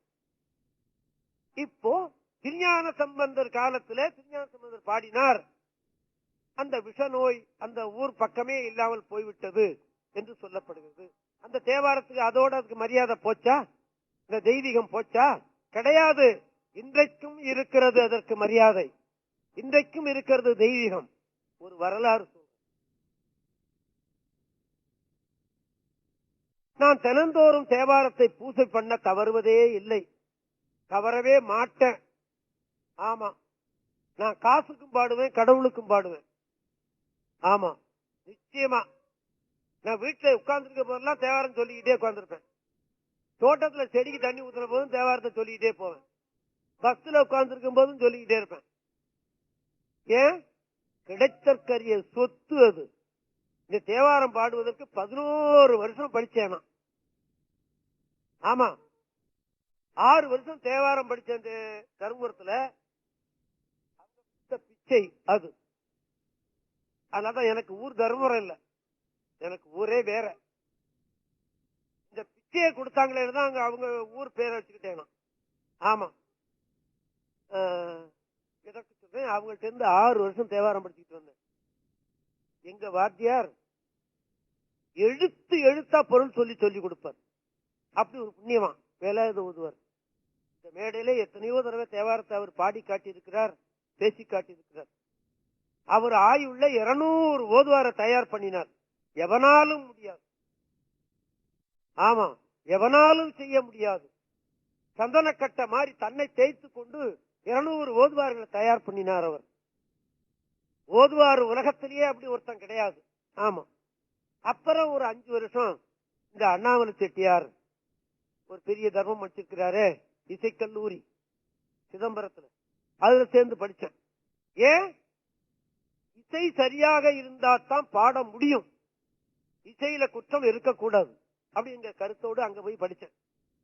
அது எனக்கு ஒரு பெரிய வரப்பிரசாதமா போச்சு. இல்லைன்னா நான் ஒரு ராகத்தை ஒழுங்கா பாட முடியாது, தப்பா போயிடும். இப்போ சாமிநாதன் பேர் இருக்கு, சாமிதன் அப்படி நான் கூப்பிட்டேன்னா ஒத்துக்குவீங்களா? ஒத்துக்க மாட்டீங்க. நான் இல்லையா சாமிநாதன் சொல்லணும். ஒரு நாள் எனக்கு ஒரு மணி ஆர்டர் வந்தது, ஒரு 50 வருஷத்துக்கு முந்தி. அதுல 10 ரூபாய்க்கு வந்தது அந்த மணி ஆர்டர். அந்த மணி ஆர்டர்ல என்ன இருக்கு தெரியுமா? பி சுவாமிநாதன் இருக்கு, ஏ பி இருக்கு. நான் பி சுவாமிநாதன். வழக்கமா எனக்கு இப்ப லெட்டர் கொடுக்கிறவன் தான் அந்த போஸ்ட்மேன். அவன் என்ன பண்ணா, என்னையா கிளியரா அட்ரஸ் இருக்கு, ஆனா பி சுவாமிநாதன் இருக்கு, நீ பி சுவாமிநாதன் என்பது எனக்கு தெரியும், இந்த மணி ஆர்டர் நான் அவன்கிட்ட கொடுக்க மாட்டேன், நான் கொண்டு ஆபீஸ்ல கொடுத்துறேன், அங்க வந்து வாங்கிக்கிட்டான். 10 ரூபாய். ஒரு ரவுண்டுக்கு இன்னொரு ரவுண்டு கூட போட்டான். 10 ரூபாய் கொடுக்க மாட்டேங்கிறான். இசையிலேயோ இயல்லையோ தப்பு இருந்தா இது ஆண்டவன் திருவடிக்கு போய் சேராது. அதனாலதான் தேவாரத்தை பரிபூரணமா படிச்சு விட்டு மறுபடியும் தமிழிசை கல்லூரியில சேம்பத்துல படிச்சு இசையும் கொஞ்சம் சரி பண்ணி கொண்டேன். அது அண்ணாமலை செட்டியார் கொடுத்த பிச்சை. தேவாரம் கொடுத்தது தருமபுரத்து பிச்சை, இசை கொடுத்தது அண்ணாமலை செட்டியார் பிச்சை. ஆமா, நிச்சயமா. இந்த தேவாரத்தை நான் தினந்தோறும் பூஜை பண்ண தவற மாட்டேன், தினந்தோறும் 2 பதிகம் படிக்க தவற மாட்டேன். சில பதிகங்கள் தினத்தோறும் நான் பாராயணத்துல வச்சிருக்கேன், அதை சொல்லாத நாளே கிடையாது. அதுல இது ஒண்ணும். எது? இந்த அவ்வினைக்கு வினை. வீட்டுல தம்புரா சுதி போட்டோ அல்லது சுருதி போட்டி ஹார்மோனியத்தை போட்டோ ஒரு பதிகம் பாட தவறவே மாட்டேன். ஆமா, இன்னைக்கு கூட 2 மணிக்கு எந்திரிச்சு என்னுடைய நித்திய கர்மாஷ்டங்களை முடிச்சுக்கிட்டு பூஜை பண்ணி விட்டு ஒரு பதிகம் பாடிட்டு தான் வந்தேன். இன்னைக்கு பாடின பதிகம் ஏதேனும் ஒரு பதியம் பாடுவேன். இன்னைக்கு வைத்தீஸ்வரர் கோயில் பதியம் பாடினேன். ஏன்னு கேட்டீங்கன்னா கொஞ்சம் உடம்பு சரியா இல்லை 2 நாளா. ஆனதுனால நான் என்ன பண்ணேன், வைத்தியநாதனை வேண்டலாம் அப்படின்னு சொல்லிவிட்டு வைத்தீஸ்வரர் தேவாரம் பாடிவிட்டு வந்தேன். அந்த மாதிரி தினந்தோறும் ஒரு பதியம் பாடுவேன். அப்ப இந்த தருமபுரம் மடத்துல வேலை பார்த்தேன். தருமபுரம் மடத்துக்கு ஒரு புரோபகாண்டா சென்டர் இருக்கிறது மாம்பலத்துல. அதுல நான் ஒரு 16 வருஷம் தேவார ஆசிரியராக இருந்தேன். அதுல இந்த முதல் ரூம்ல நான் இருந்தேன். ஒரு நாள் காலையில பூஜை பண்ணிவிட்டு தம்பூராவை போட்டுக்கிட்டு இந்த அவ்வினைக்கு வினை பதியம் பாடிட்டு இருந்தேன்.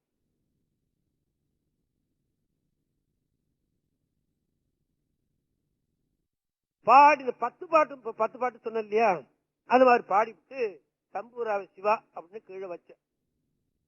ஒரு 50 வயசு இருக்கும் ஒரு பெரியவர் அங்கிருந்து வந்து அழுதுகிட்டே என் காலில் விழுந்தார். இப்பவும் எனக்கு சில பேர் வணங்குவாங்க. ஏன் வணங்குறான்? என்கிட்ட பணமா இருக்கு, இல்ல பதவி இருக்கா? ஒண்ணும் கிடையாது. என்ன இருக்கு? என் நெஞ்சுக்குள்ள தேவாரம், அதுக்காக வணங்குறான் அல்லவா? ஆமா. உடம்பினை முன்னம் இழுக்கண்டிருந்தேன், உடம்பினுக்குள்ளே உருபொருள் கண்டேன். அந்த உருபொருள் என்பதுதான் கடவுள் இல்லையா? அந்த மாதிரி என்னுடைய உடம்புல இருக்கிற உருபொருள் என்ன? தேவாரம். அதற்காக அவர் வணங்குறார் அப்படின்னு நினைச்சுக்கிட்டு ஐயா வாங்கன்னு சொன்ன. அவர் அழுதுகிட்டே உட்கார்ந்து இருந்தார். செத்த நாழி விட்ட, ஏன் அந்த ஆசுவாசப்படுத்திக்கிட்டு. அவர் அழுகை முடிஞ்சது. ஐயா எங்க இருந்து வர்றீங்கன்னு கேட்டேன். நான் திருச்செங்கோட்டுல இருந்து வரேன். இந்த பதியம் பாடப்பட்ட இடம் எது? திருச்செங்கோடு. நான் பதியம் பாடினது என்ன? திருச்செங்கோட்டு பதிகம். அவர் வந்தவர் யாரு? திருச்செங்கோட்டுல இருந்து. எனக்கு எப்படி இருக்கும்? இவன் வந்தான்னு நினைக்கிறதா, சிவன் வந்தான்னு நினைக்கிறதா? கடவுளை. அப்ப சொன்னார் அவர், இந்த அற்புதமான பதிகத்தை நீங்க பாடிக்கொண்டிருந்தீங்க, நான் வெளியில இருந்து கேட்டுக்கிட்டு இருந்தேன். என்னுடைய வாழ்க்கை வரலாறு ஒண்ணு சொல்றேன் கேளுங்கன்னு சொன்னார். சொல்லுங்க ஐயான்னு. அவர் கவுண்டர் இனத்தவர். அவங்களுக்கு பரம்பரையில 50 வயசு வந்தா பாரிச நோய் வந்துடும். இந்த பரம்பரை நோயின்னு ஒண்ணு உண்டு, தெரியுமா உங்களுக்கு? ஆமா, நிச்சயமா.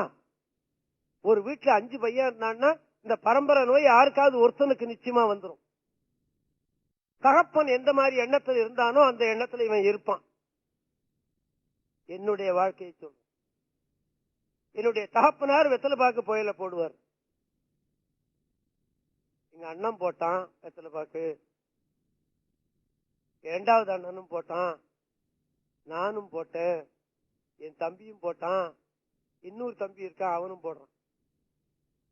என்ன அர்த்தம்?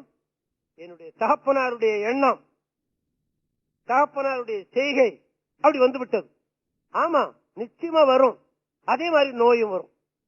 அந்த கவுண்டர் வீட்டுல 50வது வருஷம் ஆனா பாரிச நோய் வந்துடும்.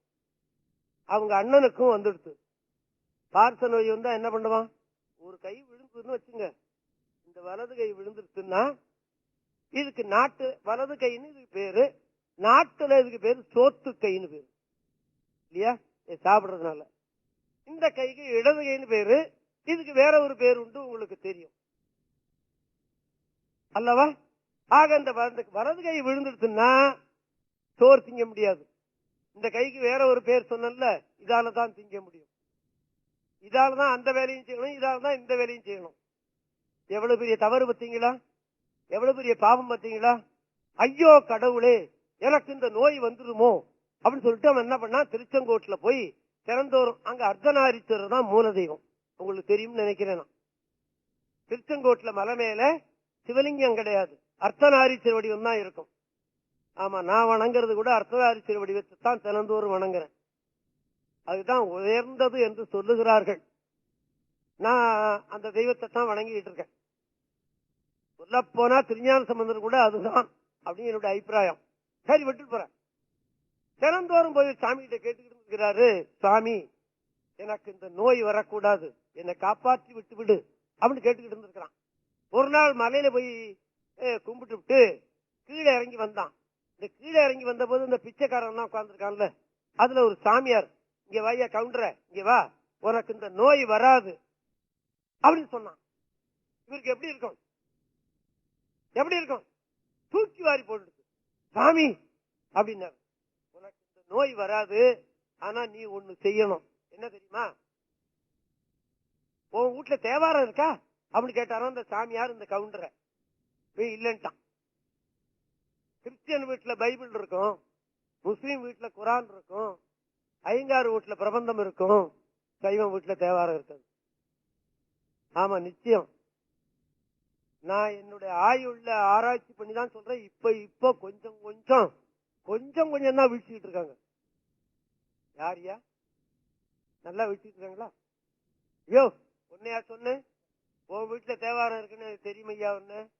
உன்னையும் தெரியும், உன் மைத்துனரையும் தெரியும், நிச்சயமா எல்லாரும் தெரியும். நீ ஒண்டி இருந்தா போருமா? கிறிஸ்டியன் வீட்டுல பூரா அத்தனை பேரும் பைபிள் வச்சிருக்கான். சைவம் வீட்டுல இருக்க தெரியுமா உனக்கு? என்ன கதை விடுறேன்னுட்ட, நான் தமிழ்நாடு பூரா சுத்தினவன், காசில இருந்து கன்னியாகுமரி வரையும் சுத்தி விட்டுத்தான் சொல்றேன். ஒன்ன வச்சு நீ எடை போடாது. ஆக இவர் இல்லைன்ட்டார். கடையில போய் கேளு, திருஞான சம்பந்தர் தேவாரம் இருக்கான்னு கேளு, கடையில வச்சிருப்பான், வாங்கிட்டு வான்னார். போனா ஒரு புத்தகம் கிடைச்சது, வாங்கிட்டு இருக்கான்.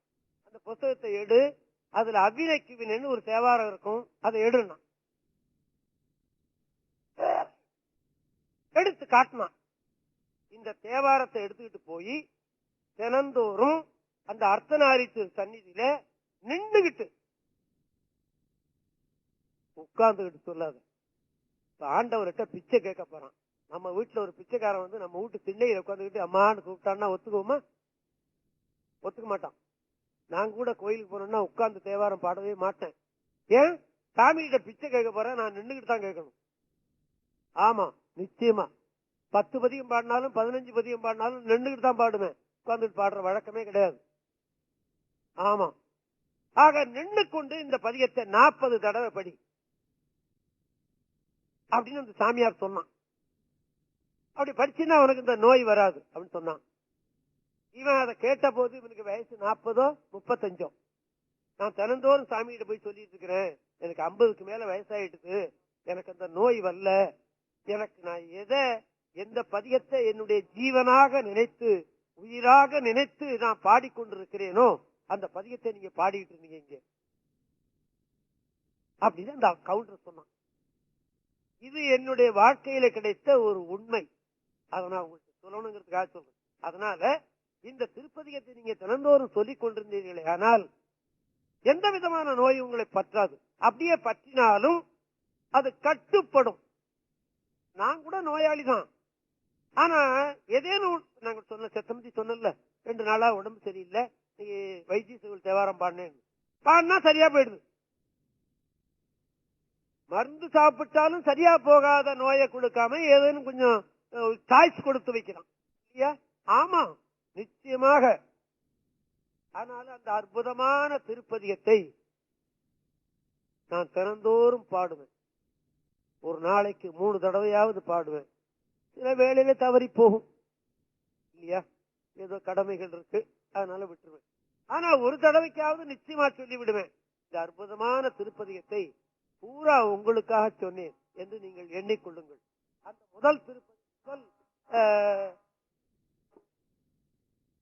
முதல் திருமுறையில இருக்கிறது என்று எண்ணிக்கொள்ளுங்கள். அற்புதமான திருப்பதிகம். நீங்க தினந்தோறும் சொல்லியிருந்தீங்கன்னா உங்களுக்கு நல்லது என்று உங்களுக்கு நான் தெரிவித்துக் கொள்ளுங்கள்.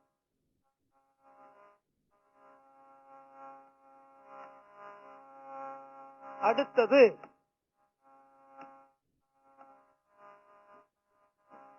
திருஞான சம்பந்தர் ஒரு பெரிய தமிழ் விரகம்னு பேர் அவருக்கு.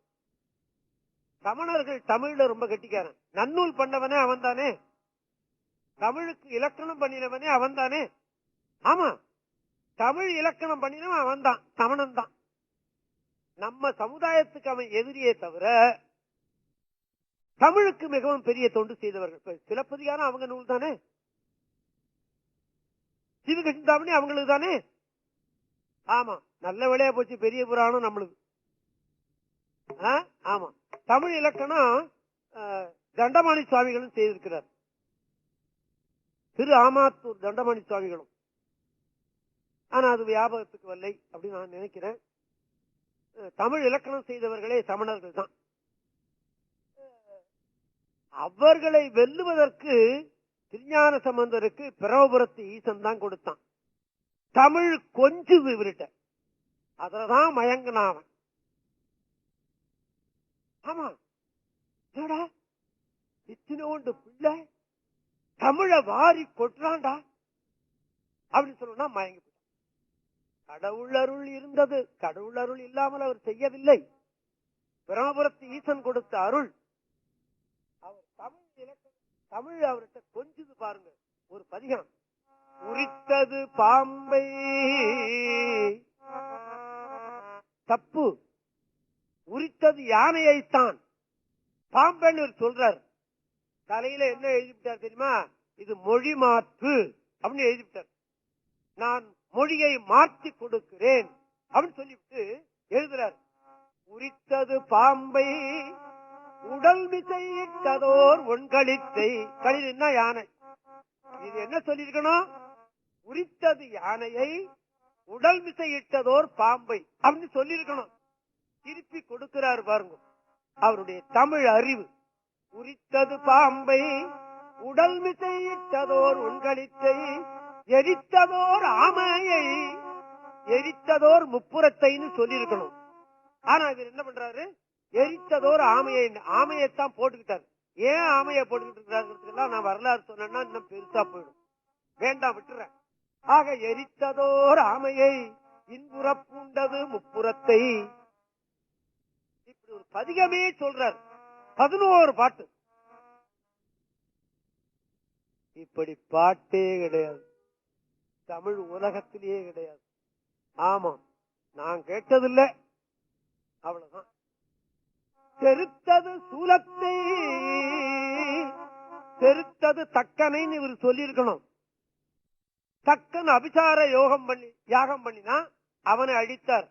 செருத்தது தக்கனைன்னு சொல்லியிருக்கணும். ஆமா, இவர் என்ன சொல்றாரு? சூலத்தை. சூலம் என்பது கையில வச்சிருக்கிறது இல்லையா? அது ஆணவம், கன்மம், மாயை, அதனுடைய விரிவுதான் இந்த முத்தலை சூலம் என்று சொல்லப்படுகிறது. இன்னொன்னு சொல்றாங்க, பிரம்ம, விஷ்ணு, ருத்ரன் 3 பேரும் நான் என்று சொல்லத்தான் இப்படி வச்சு கொண்டிருக்கிறான் என்று பட்டினத்தடிகள் சொல்லுவார். பட்டினத்தடிகள் அப்படித்தான் சொல்றார். ஆனா சித்தாந்திகள் என்ன சொல்றாங்க? ஆணவம், மலம், ஆணவம், கன்மம், மாயை என்று சொல்லுகிறார்கள். ஏதோ சூலத்தை வச்சுக்கிட்டு இருக்கான் இல்லையா? ஆனால் இந்த சூல வழிபாடு மிக உயர்வு என்று சொல்வார்கள். வடநாட்டுல எல்லாம் பாத்தீங்கன்னா வீட்டுகள்ல சூலம் போட்டு வச்சிருப்பான். நான் கூட அதுக்கப்புறமா தான் நான் திரிசூலத்தை வச்சு பூஜை பண்ண ஆரம்பிச்சேன். திறந்தவர்களுடைய பூஜையில திரிசூலத்துக்கு அபிஷேக ஆராதனை உண்டு. ஆமா, தெரித்தது சூலத்தை ஏந்திற்று தக்கனை வேள்வி பன்மூல் விரித்தவர் வாழ்தரும் வெங்குருவேவியுள் விற்றிருந்தவரே. மொழி மாற்று என்று ஒரு அற்புதமான திருப்பதிகம் அந்த முதல் திருமுறையில் இருக்கிறது. இன்னொரு பதியம் உங்களுக்கு நினைவூட்டுறேன்.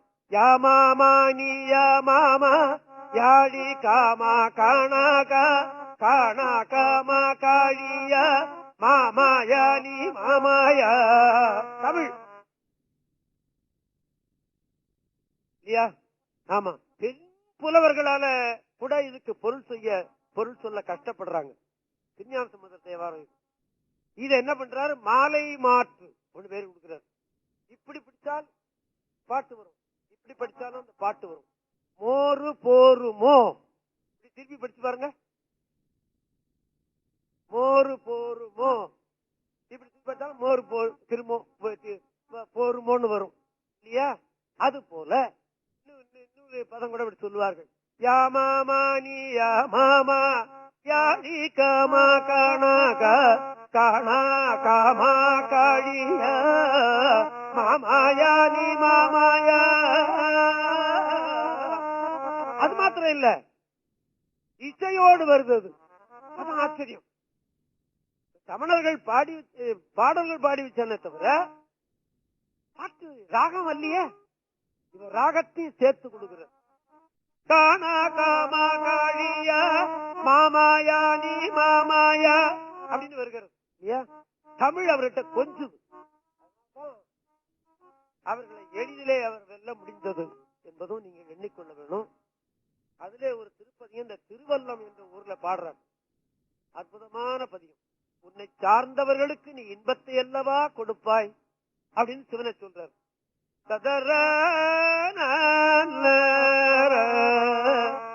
சார்ந்தவர்க்கு இன்பங்கள் தழைக்கும் வண்ணம், இன்பங்கள் கொடுக்கும் வண்ணம்னு சொல்லல, தழைக்கும் வண்ணம் அப்படிங்கிறார். எவ்வளவு அற்புதமான சொல்லு பார்த்தீங்களா? சார்ந்தவர்க்கு இன்பங்கள் தழைக்கும் வண்ணம் நேர்ந்தவள் நேரிடையோடும் கூடி சேர்ந்தவர் தேடுவார் தேடச் செய்தே சேர்ந்தவன் தேவிடம் திருவல்லமே.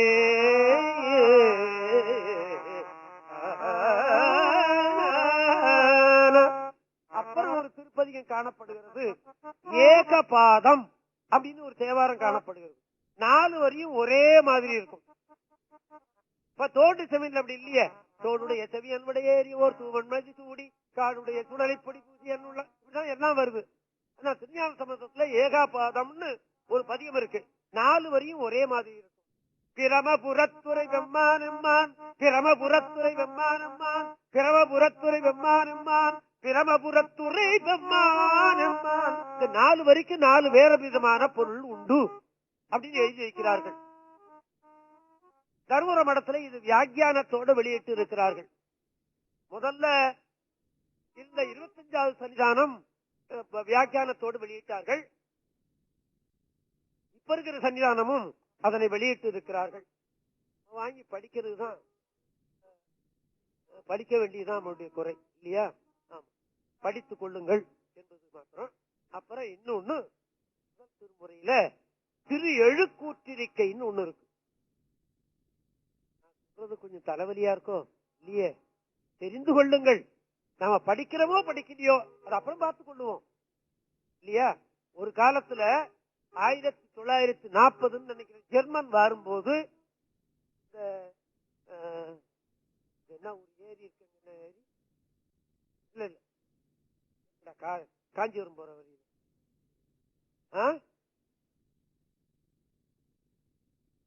இல்ல இல்ல சரி செம்பரம்பாக்க ஏரி. செம்பரம்பாக்க ஏரி வறண்டு கிடந்து போய் ஜெர்மன் வரும்போது ஏரோ டிராமா அதை உபயோகப்படுத்தி இருந்தான் வெள்ளக்காரன். ஆமா, என்னுடைய தமக்க ஊர் அந்த ஏரிக்கு பக்கத்துல. நான் வந்திருந்த போது அங்க போய் ஏரோப்ளான்ல ஏறி பார்த்தேன். நல்லா எனக்கு நினைவு இருக்கிறது. ஆனா ஏரியில அவன் நடத்தினே தவிர ஏரிக்கரையை உடைத்து விடவில்லை.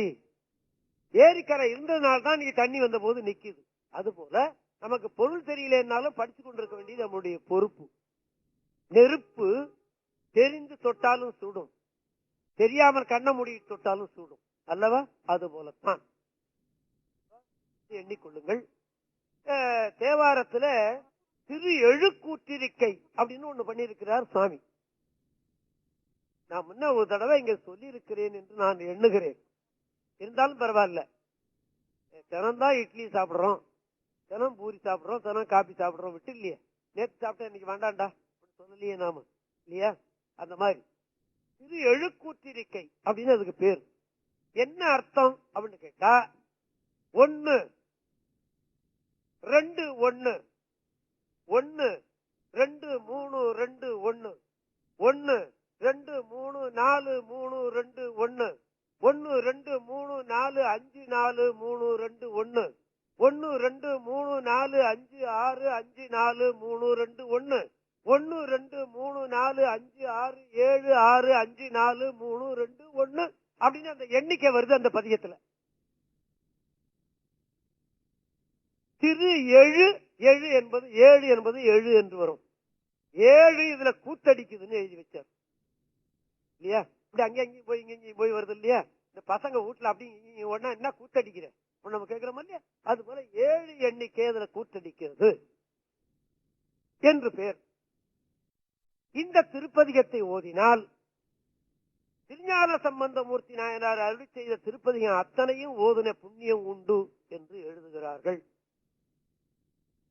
இது கர்ண பரம்பரை செய்தியில் இருக்கிறது, எந்த புராணத்திலையும் இல்லை. சேக்கிழார் சொல்லல என்பதை நீங்கள் எண்ணிக்கொள்ளுங்கள். இது ஏன் பாடினார் அப்படின்னு கேட்டா, திருஞான சம்பந்தருடைய தந்தையார் பேர் சிவபாத கிருதையர், தாயார் பேர் பகவதி அம்மையார். உங்களுக்கு நினைவில் இருக்கும் இல்லையா. ஆமா, சிவபாத கிருதையர் என்ன நினைத்தார், திருஞான சம்பந்தர் ஒரு பெரியவர், நம்ம வயத்துல பிறந்து விட்டாரே தவிர அவர் பெரிய அருளாளர், நம்ம வயத்துல பிறக்க வேண்டிய பிராப்தியே அவருக்கு இல்லை, கடவுள் கொடுத்த பிச்சை என்று எண்ணினார்.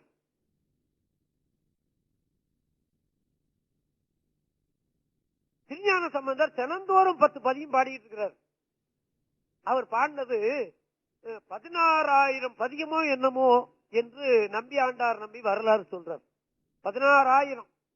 அவருக்கு வயசு 16. 16,000 பதியம் இன்னைக்கு இல்ல. எவ்வளவு இருக்கு? 300 சில்லற பதியம் தான் இருக்கு. நாம கொடுத்து வச்சது அவ்வளவுதான். அதையே நமக்கு பார்க்கறதுக்கு யோகியதை இல்லாமல் இருக்கும். இவர் என்ன பண்ணினார், திருஞான சம்பந்தர் இன்னைக்கு 100 பதியம் பாடினாரா, அந்த பூஜை செய்து விட்டு அந்த 100 பதியத்தையும் படிச்சு விட்டு தான் சாப்பிடுறதுன்னு வச்சார். முடியுமா? திருஞான சம்பந்தர் மறுநாள் பார்த்தாக்கா 200 பதியம் பாடி விட்டார். அந்த 200 பதியம் படிச்சு விட்டு அப்புறம் தான் சாப்பிடுறதுன்னு வச்சார். முடியுமா? தந்தையார் இப்படி கஷ்டப்படுறாருன்னு தெரிஞ்சது. அப்பா அப்பா நான் ஒரு பதியம் பாடித்தாரேன், அந்த பதியத்தை நீங்கள் பாடிவிட்டீர்களே ஆனால் நான் பாடிய பதியம் அத்தனையும் அந்த கருத்து அதுல இருக்கிறது அப்படின்னு தந்தையாருக்காக பாடி கொடுத்தார். பேரு திரு எழுக்கூற்றிருக்கைன்னு பேரு. ஆமா, நான் தினந்தோறும் பாராயணம் பண்ற பதியத்துல இது ஒண்ணு. ஆமா, எத்தனையோ பேர் அப்படி. எனக்கு தெரியும், தாம்பரத்துல ஒரு நண்பர் ஒரு நாளைக்கு 5 தடவை அவன் வந்து பதியத்தை சொல்றார். அதனால நான் வாழ்க்கையில சௌக்கியமா இருக்கிறேன்னு அவர் அடிக்கடி சொல்ல நான் கேட்டிருக்கிறேன். இந்த அற்புதமான திருப்பதியும் நான் சொல்லி அந்த 1, 2, 3 சொல்றது இருக்கே, ஒண்ணுங்கிறத பத்தி சிவபரத்தும் ஒண்ணு சொல்றார். அடுத்த தடவை ஒண்ணுன்னு வரும்போது வேற ஒரு பொருள் சொல்றார் அல்லவா? அப்படித்தான் அதுல பொருள் வருகிறது. இதை விரிவாக சொல்லுவதற்கு எனக்கு தமிழ் அறிவு கிடையாது. ஓரளவுக்குத்தான் எனக்கு தெரிந்து கொள்ள முடிகிறது. இந்த அற்புதமான திருப்பதிகத்தை நான் உங்களுக்கு இப்பொழுது சொல்லிவிடுவேன். ஓர் உருவாயினை மானாங்காரத்தீரியல் வாயும் பூதலம் ஒன்றிய இரு சுடர் உம்பர்கள் பிறவும் படைத்தளித்தடிப்பமும் மூர்த்திகளாயினை. உங்க வீட்டுல தேவாரம் இருந்தா எடுத்து பாருங்க, அந்த 1, 2, 3 சரியா வருதான்னு. சரியா வரும். ஆமா. இருவரோடு ஒருவன் ஆகி நின்றனை ஓரால் நீழல் ஒன்கடல் இரண்டும் முப்பொழுதேத்திய நால்வர் கொடிநெறி காட்டினை நாட்டமூன்றாக கோட்டினை இருநதி அரவமடு ஒருமதி சூடினை ஒரு தாளி இறையின் மூவிலை சூரம் நாற்கால் நான்மறி 5 அரவம் ஏந்தினை காய்ந்த நால்வாய் மும்மத திருகோட்டொருகரி ஈழடி துரித்தனை ஒருதனை இருகால் வளைய வாங்கி உப்புறத்தோடு நானில மஞ்ச கொண்டு நலத்துற அவனரை அறுத்தனை 54ஆம் அந்த கரணம் முக்குளம் இருவழி ஒருங்கியவானோர் எத்த நின்றனை ஒருங்கிய மனத்தோடு இருபிறப்போர்ந்து முப்பொழுது குறை முடித்து நான் மறையோதி ஐகை வேள்வி அமைத்தாரங்க முதலெடுத்தோதி வரன்முறை பயின்றெடுமாந்தல் வளர்க்கும் பிரமபுரம் பேணினை 60 முரலும் வேணுபுரம் விரும்பினை இகலி அமைந்துணர் புகலி அமர்ந்தனை பொங்கு நாற்கள் சூழ் வெங்குரு விளங்கினை பாணி மூவுலகும் புதைமேல் மிதந்த தோணிபுரத் துறைந்தனை தொலையாயிருநிதி வாய்ந்த பூந்தரா ஏய்ந்தனை வரபுறம் ஒன்றுணர். ஒரு தப்பு, அது பிரிண்ட் மிஸ்டேக்கோ, அது பெரிய ஆராய்ச்சிக்குரியது. இந்த இடத்துல வரபுறம் என்று உணர் என்றுதான் புஸ்தகத்துல கிட்டத்தட்ட ஒரு 10 ஆண்டுகளுக்கு முந்தி வரை நீ இருந்தது. அங்க ஒன்றுன்னு இருக்கணும். ஆமா, அந்த என்று உணர் என்ற இடத்துல என்று என்பதற்கு ஒன்று என்ற பொருள் எழுதியிருக்கிறார்களான்னு நானும் அந்த விரிவுரையை எடுத்து பார்த்தேன். இல்ல, எந்த இடத்துல நமக்கு சந்தேகமோ அந்த இடத்துலதான் அவர்களுக்கும் சந்தேகம் வருகிறது. இப்போ திருவொற்றியூர் தேவாரத்துல பாம்பின் வாய் தேரை போல பல பல நினைக்கின்றேனை அப்படின்னு ஒண்ணு வருது. என்ன அர்த்தம்? பாம்பினுடைய வாயில தவக்களை மாட்டிக்கிட்டுதுன்னா அது பிடிச்சி தின்னு, மாட்டிக்கிட்டுனா விடாது. பாம்பு வாயில தேராம்பு தவக்களை இருந்தா விடவே விடாது, நடக்காது. ஆமா, அது மெதுவா மெதுவா தின்னுவிடும். அப்படி திங்கி அது ஒண்ணு கொஞ்சம் கொஞ்சம் முழுங்கும் போதுதான் அது கத்துது. இந்த தவக்களை இல்லையா முழுங்கிவிடும். அந்த பாம்பின் வாய் தேர என்ன நினைக்கும்? அது உயிர் போகும்போது ஐயோ நான் சாக போறேன், ஐயோ நான் சாக போறேன் அப்படின்னு தான் அது எண்ணி இருக்கணும். நாவுக்கரசர் சொல்றார், பாம்பின் வாய் தேரை போல பல பல நினைக்கின்றேனே, நான் இப்படி கஷ்டப்படுறேனே எழுதுறாரு. இதுக்கு என்ன வியாக்கியானம் எழுதியிருக்கிறாங்கன்னு எடுத்து பார்த்தேன். அந்த இடத்த அவங்க விட்டு இருக்கிறாங்க. என்ன அர்த்தம்? அந்த துன்பத்தை எழுத முடியாது அப்படின்னு அர்த்தம் இல்லையா? துன்பத்தையும் இன்பத்தையும் அதை சொல்ல முடியுமா? அப்படியே சக்கரை வாயில போட்டா இனிக்குதுன்னு சொல்லலாம். எப்படி இருக்குதுன்னு கேட்டா சொல்ல முடியுமா? சொல்ல முடியாது. அது போலத்தான் இது. ஆக இந்த என்று உணர் என்பது ஒன்று உணர் என்ற பொருள் இருக்கிறதான்னு எடுத்து பார்த்தேன். இல்ல, ஆனா இப்ப வர்ற பதியத்துல ஒன்று உணர் என்று திருத்தி இருக்கிறாங்க. ஏன்னா நீங்க உங்கள்கிட்ட பழைய பதிப்பு கிடைச்சு போச்சுன்னா, ஐயா நீ சொல்றதுல அந்த ஒன்று வரலையே அப்படின்னு கேட்டப்படாதல்லவா? அந்த சந்தேகத்தை நான் தீர்த்து விட்டேன். வரபுறம் என்றுணர் ஒன்றுணர் சிறபுறத் துறைந்தனே ஒருமலை எடுத்த இருதிரல் அரக்கன் விரல் கெடுத்தருடைய புறவம் புரிந்தனை முன்னீர் துயிந்தோ நான்முகன் அறிய பண்பொடு நின்றனை சண்பை அமர்ந்தனை ஐயனும் அமனரும் அறுவகை தேரரும் ஊழியும் உணரா காழி அமர்ந்தனை எச்சரிசையோன் கொச்சே மெச்சினை 6 பதமும் 5 கல்வியும் மறைமுதல் 4 3 காலமும் தோன்ற நின்றனை இருமையின் ஒருமையும் ஒருமையின் பெருமையும் மறிவிலா மறையோர் கடுமல முதுபதி கவனியன் கட்டுரை கடுமல முதுபதி கவனியன் அறியும் அணைய தன்மையை ஆதலின் இல்லை நினைய வல்லவர் இல்லை நிலத்தே. நீ சொல்ல சொல்லலாம். நான் தினந்தோறும் சொல்றேன்னு சொல்றீங்களே, பார்த்துதானே சொல்றீங்கன்னு சொல்லும் போது தடுமாறி போடும் இல்லையா? ஒரு ரூபாயினைமா நாங்கார தீரியல் முதலம் ஒன்றிய இரு பிரமும் படைத்தளி தளிப்ப மூர்த்திகளாயினை இருவரோடு நின்றனை ஓரால் நீடல் உண்டிட வேண்டும். முப்பொழுதேத்திய நால்வர் கொடியேறி காட்டினை நாட்ட மூன்றாக கோட்டினை இருநதி அரோபடுவது சூடினை ஒரு தாளிகிறன் முவிலை சூலம் நாற்கால் மாமரி ஐந்தரவம் ஏந்திரை காய்ந்த நால்வாய் மும்மத திருகோட்டூர்கள் ஈடடி துரித்தனை ஒரு தனீர்கால் விளைவாங்கி முப்புறத்தோடு நான் இனமஞ்ச ஒன்று தலத்துற அவனத்தனை ஐம்புல நாளாம் அந்த கரணம் முக்குணம் இருவடி ஒருங்கியவானோர் ஏத்த நின்றனை ஒருங்கிய மனத்தோடு இருபுறப்போர்ந்து இப்பொழுது குறிப்பிடித்து நான் மறையோதி ஐக வேள்வி அமைத்தோர் அங்க முதலெடுத்து ஓதி வரன்முறை பைந்தெழுவானுவருக்கும் பிரபுரம் பேணினை 60 முறைகளும் 7 விரும்பினை இகலியாமர்ந்து புகழியாமர்ந்தனை பொங்கு நாற்கல் சூர் வெங்குரு விளங்கினை பாணி உலகம் புதைமேல் மிதந்த தோணிபுர துறைந்தனை தொலையாக இருந்ததி வாய்ந்த பூந்தராய இந்தனை வரபுறம் என்று சிறபுற துறைந்தனை ஒருமலை எடுத்த இருதிராக்கன் விரல் எடுத்தவனி புறம் புரிந்தனை முன்னீர் தூய்ந்தோ நான் முகன் அறிய பண்போடு நின்றனை சண்பை அமர்ந்தனை ஐயரும் அமனது அருகை தேரரும் ஊழியும் உணரா காடி அமர்ந்தனை எத்தனை செய்யும் கொச்சைய மெச்சினை 6 பதம் 5 கல்வியும் மறைமுதல் 4 3 காலமும் தோன்ற நின்றனை இருமையின் ஒருமையும் ஒருமையின் பெருமையும் மறுவிலா மறையோர் கழுமல முதுபுதை கவுனியன் கட்டுரை கழுமல முதுபுதை கவுனியன் அறியும் அணைய தன்மையை ஆதலின் நின்னை நினைய வல்லவர் இல்லை நிலத்தே. என்னுடைய குருநாதனுடைய பிச்சை சரியா சொல்லிவிட்டேன். சரியா வருவோம்னுதான் நோட்டை பார்த்து சொன்னேன். சொல்லி பார்த்தேன், சரியா வந்துடுச்சு. சில வேளையில் அது தவறி போயிடும். ஆமா, இப்படி ஒரு அற்புதமான திருப்பதியம் அந்த முதல் திருமுறையில இருக்கிறது.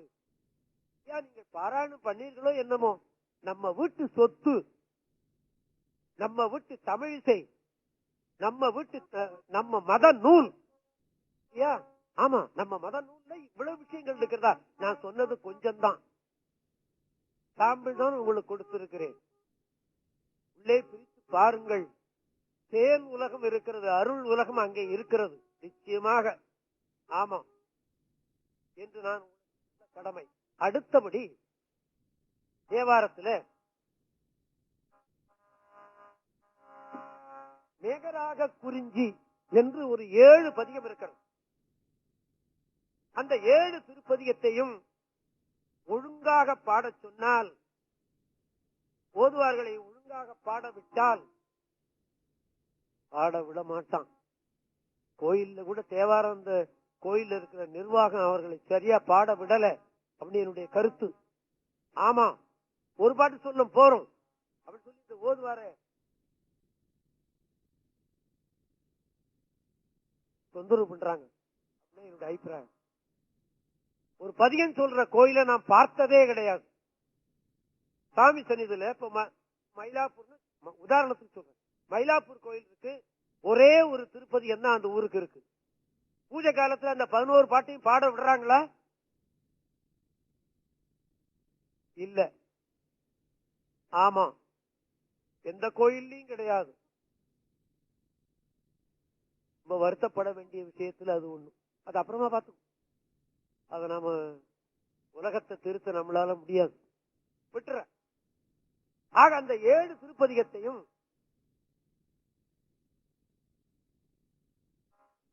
ஓதுவார்களை பாடச் சொன்னால், ஒழுங்காக சாமி சன்னிதானத்தில் பாடச் சொன்னால், மைசூருக்கு நாம கை ஏந்த வேண்டிய தேவையே இல்லை. மழை பொழியும்.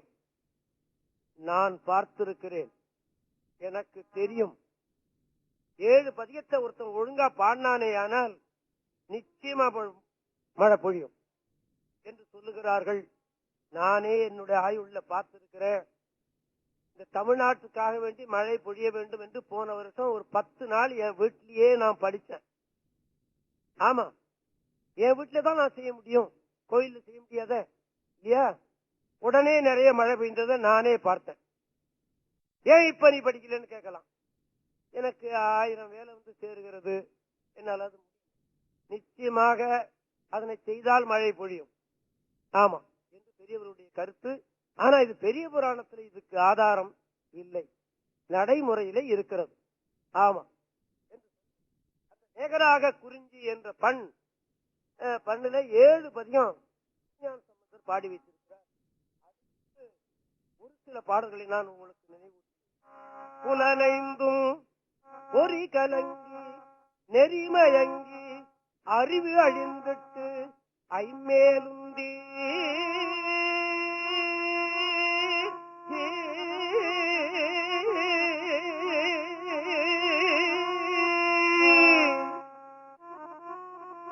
அறிவு அழிந்துட்டு ஐமேலுந்தி அலமந்த போதாக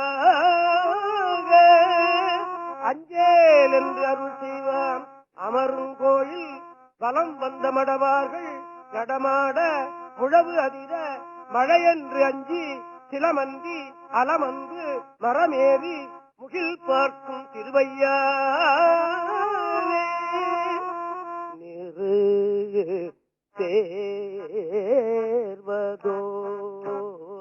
மேனியர் நேதிலை நிறு சேர்வதோர் மேனியர் நேரிலை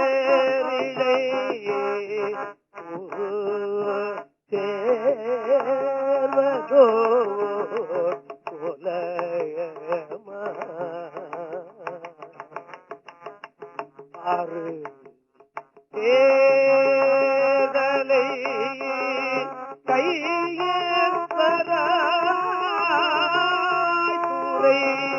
ஆறு தேதலை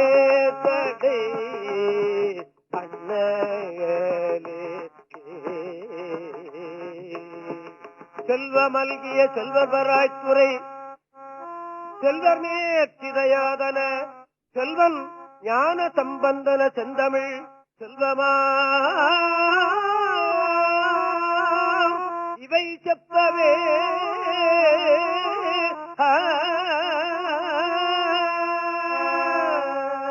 சேவுயரும் செங்கொடியான் திருவடியே சரணன்று சிறந்த அன்பார் நாவியலும் மங்கையோடு நான் முகந்தான் வழிபட்ட நலங்குள் கோயில் பாவிதொரும் வன்கமல முகங்காட்ட செங்கு முதம் வாய்கள் காட்ட காவி இருங்கருங்குவளை கண்காட்ட வந்த இதும் கழுமலமே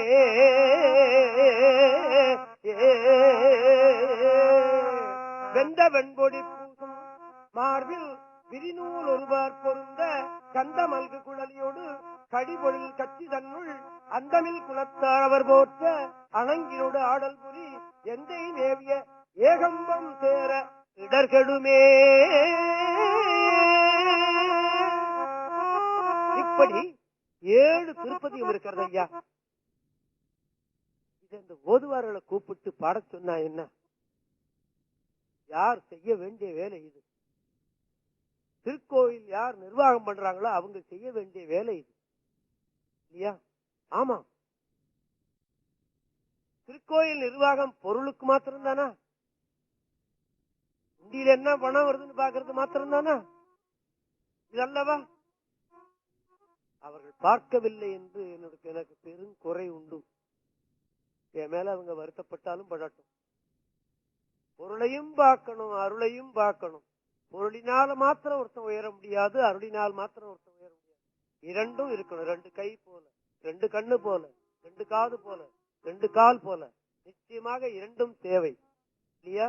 ஆமா. ஆனால் அப்படி ஓத செய்தார்களே, ஆனால் நம்ம கர்நாடகத்தை போய் தொங்கிட்டு கிடக்க வேண்டிய தேவையே இல்லை என்பது என்னுடைய எண்ணம். அது என்னைக்கு வருதோ அதை பார்த்துக்குவோம். இந்த அற்புதமான 7 திருப்பதியம் அந்த முதல் திருமுறையில இருக்கிறது என்று நீங்கள் எண்ணிக்கொள்ளுங்கள். அடுத்தபடி இந்த பதியத்தோடு இந்த 1ஆம் திருமுறை அடுத்த மாதம் நாம 2வது திருமுறையை பார்ப்போம் என்று சொல்லி யாழ்மூரி என்று ஒரு திருப்பதியம் இருக்கிறது. இது ஒரு அற்புதமான திருப்பதி. எதுதான் அற்புதமான திருப்பதியம் இல்லை இல்லையா? எழுத்து எழுத்து எழுத்து எழுத்தா ஒவ்வொரு எழுத்தும் அருளுடையது தேவாரத்துல. ஆமா, சில பேர் சில தேவாரத்தை தான் கேட்கறதுன்னு வச்சிருக்காங்க. இல்ல, கிடையாது. என்ன பொறுத்தளவில் நான் சொல்ல மாட்டேன். ஒவ்வொரு எழுத்தும் ஒவ்வொரு பதமும் அருளுடையது என்று நீங்கள் எண்ணிக்கொள்ளுங்கள். என்னுடைய நண்பர் ஒருத்தர் டேப்பை போடுவாரு, நான் பாடின டேப்பை. அவருக்கு பிடிச்ச பாட்டை மாத்திரம் வேற ஒரு டேப்ல பண்ணிக்குவாரு, பாக்கியெல்லாம் விட்டுருவாரு. அதை மாத்திரம் கேட்டுக்கிட்டே வந்திருப்பாரு. அப்படி செய்யறது தவறையா, அப்படி செய்யாதீங்க, எல்லாமே அருளுடைய பாடல்கள் என்று நான் சொல்லுவேன். நான் சொன்னா அவருங்க கேட்க போறாரு, அவருடைய எண்ணம் செய்துவார். ஆக யாழ்மூரி என்று ஒரு திருப்பதிகம் இருக்கிறது. அதை ஏன் பாடினார் அப்படின்னு கேட்டா, திருஞான சம்பந்தர் கூட ஒரு 5 நிமிஷம் எனக்கு கொடுத்துருங்க. 5 நிமிஷம், 12 மணிக்கு முடிக்கணும், 12 ஆச்சு, ஒரு 5 நிமிஷத்துல முடிச்சு போறேன். மட அன்னமும் நடை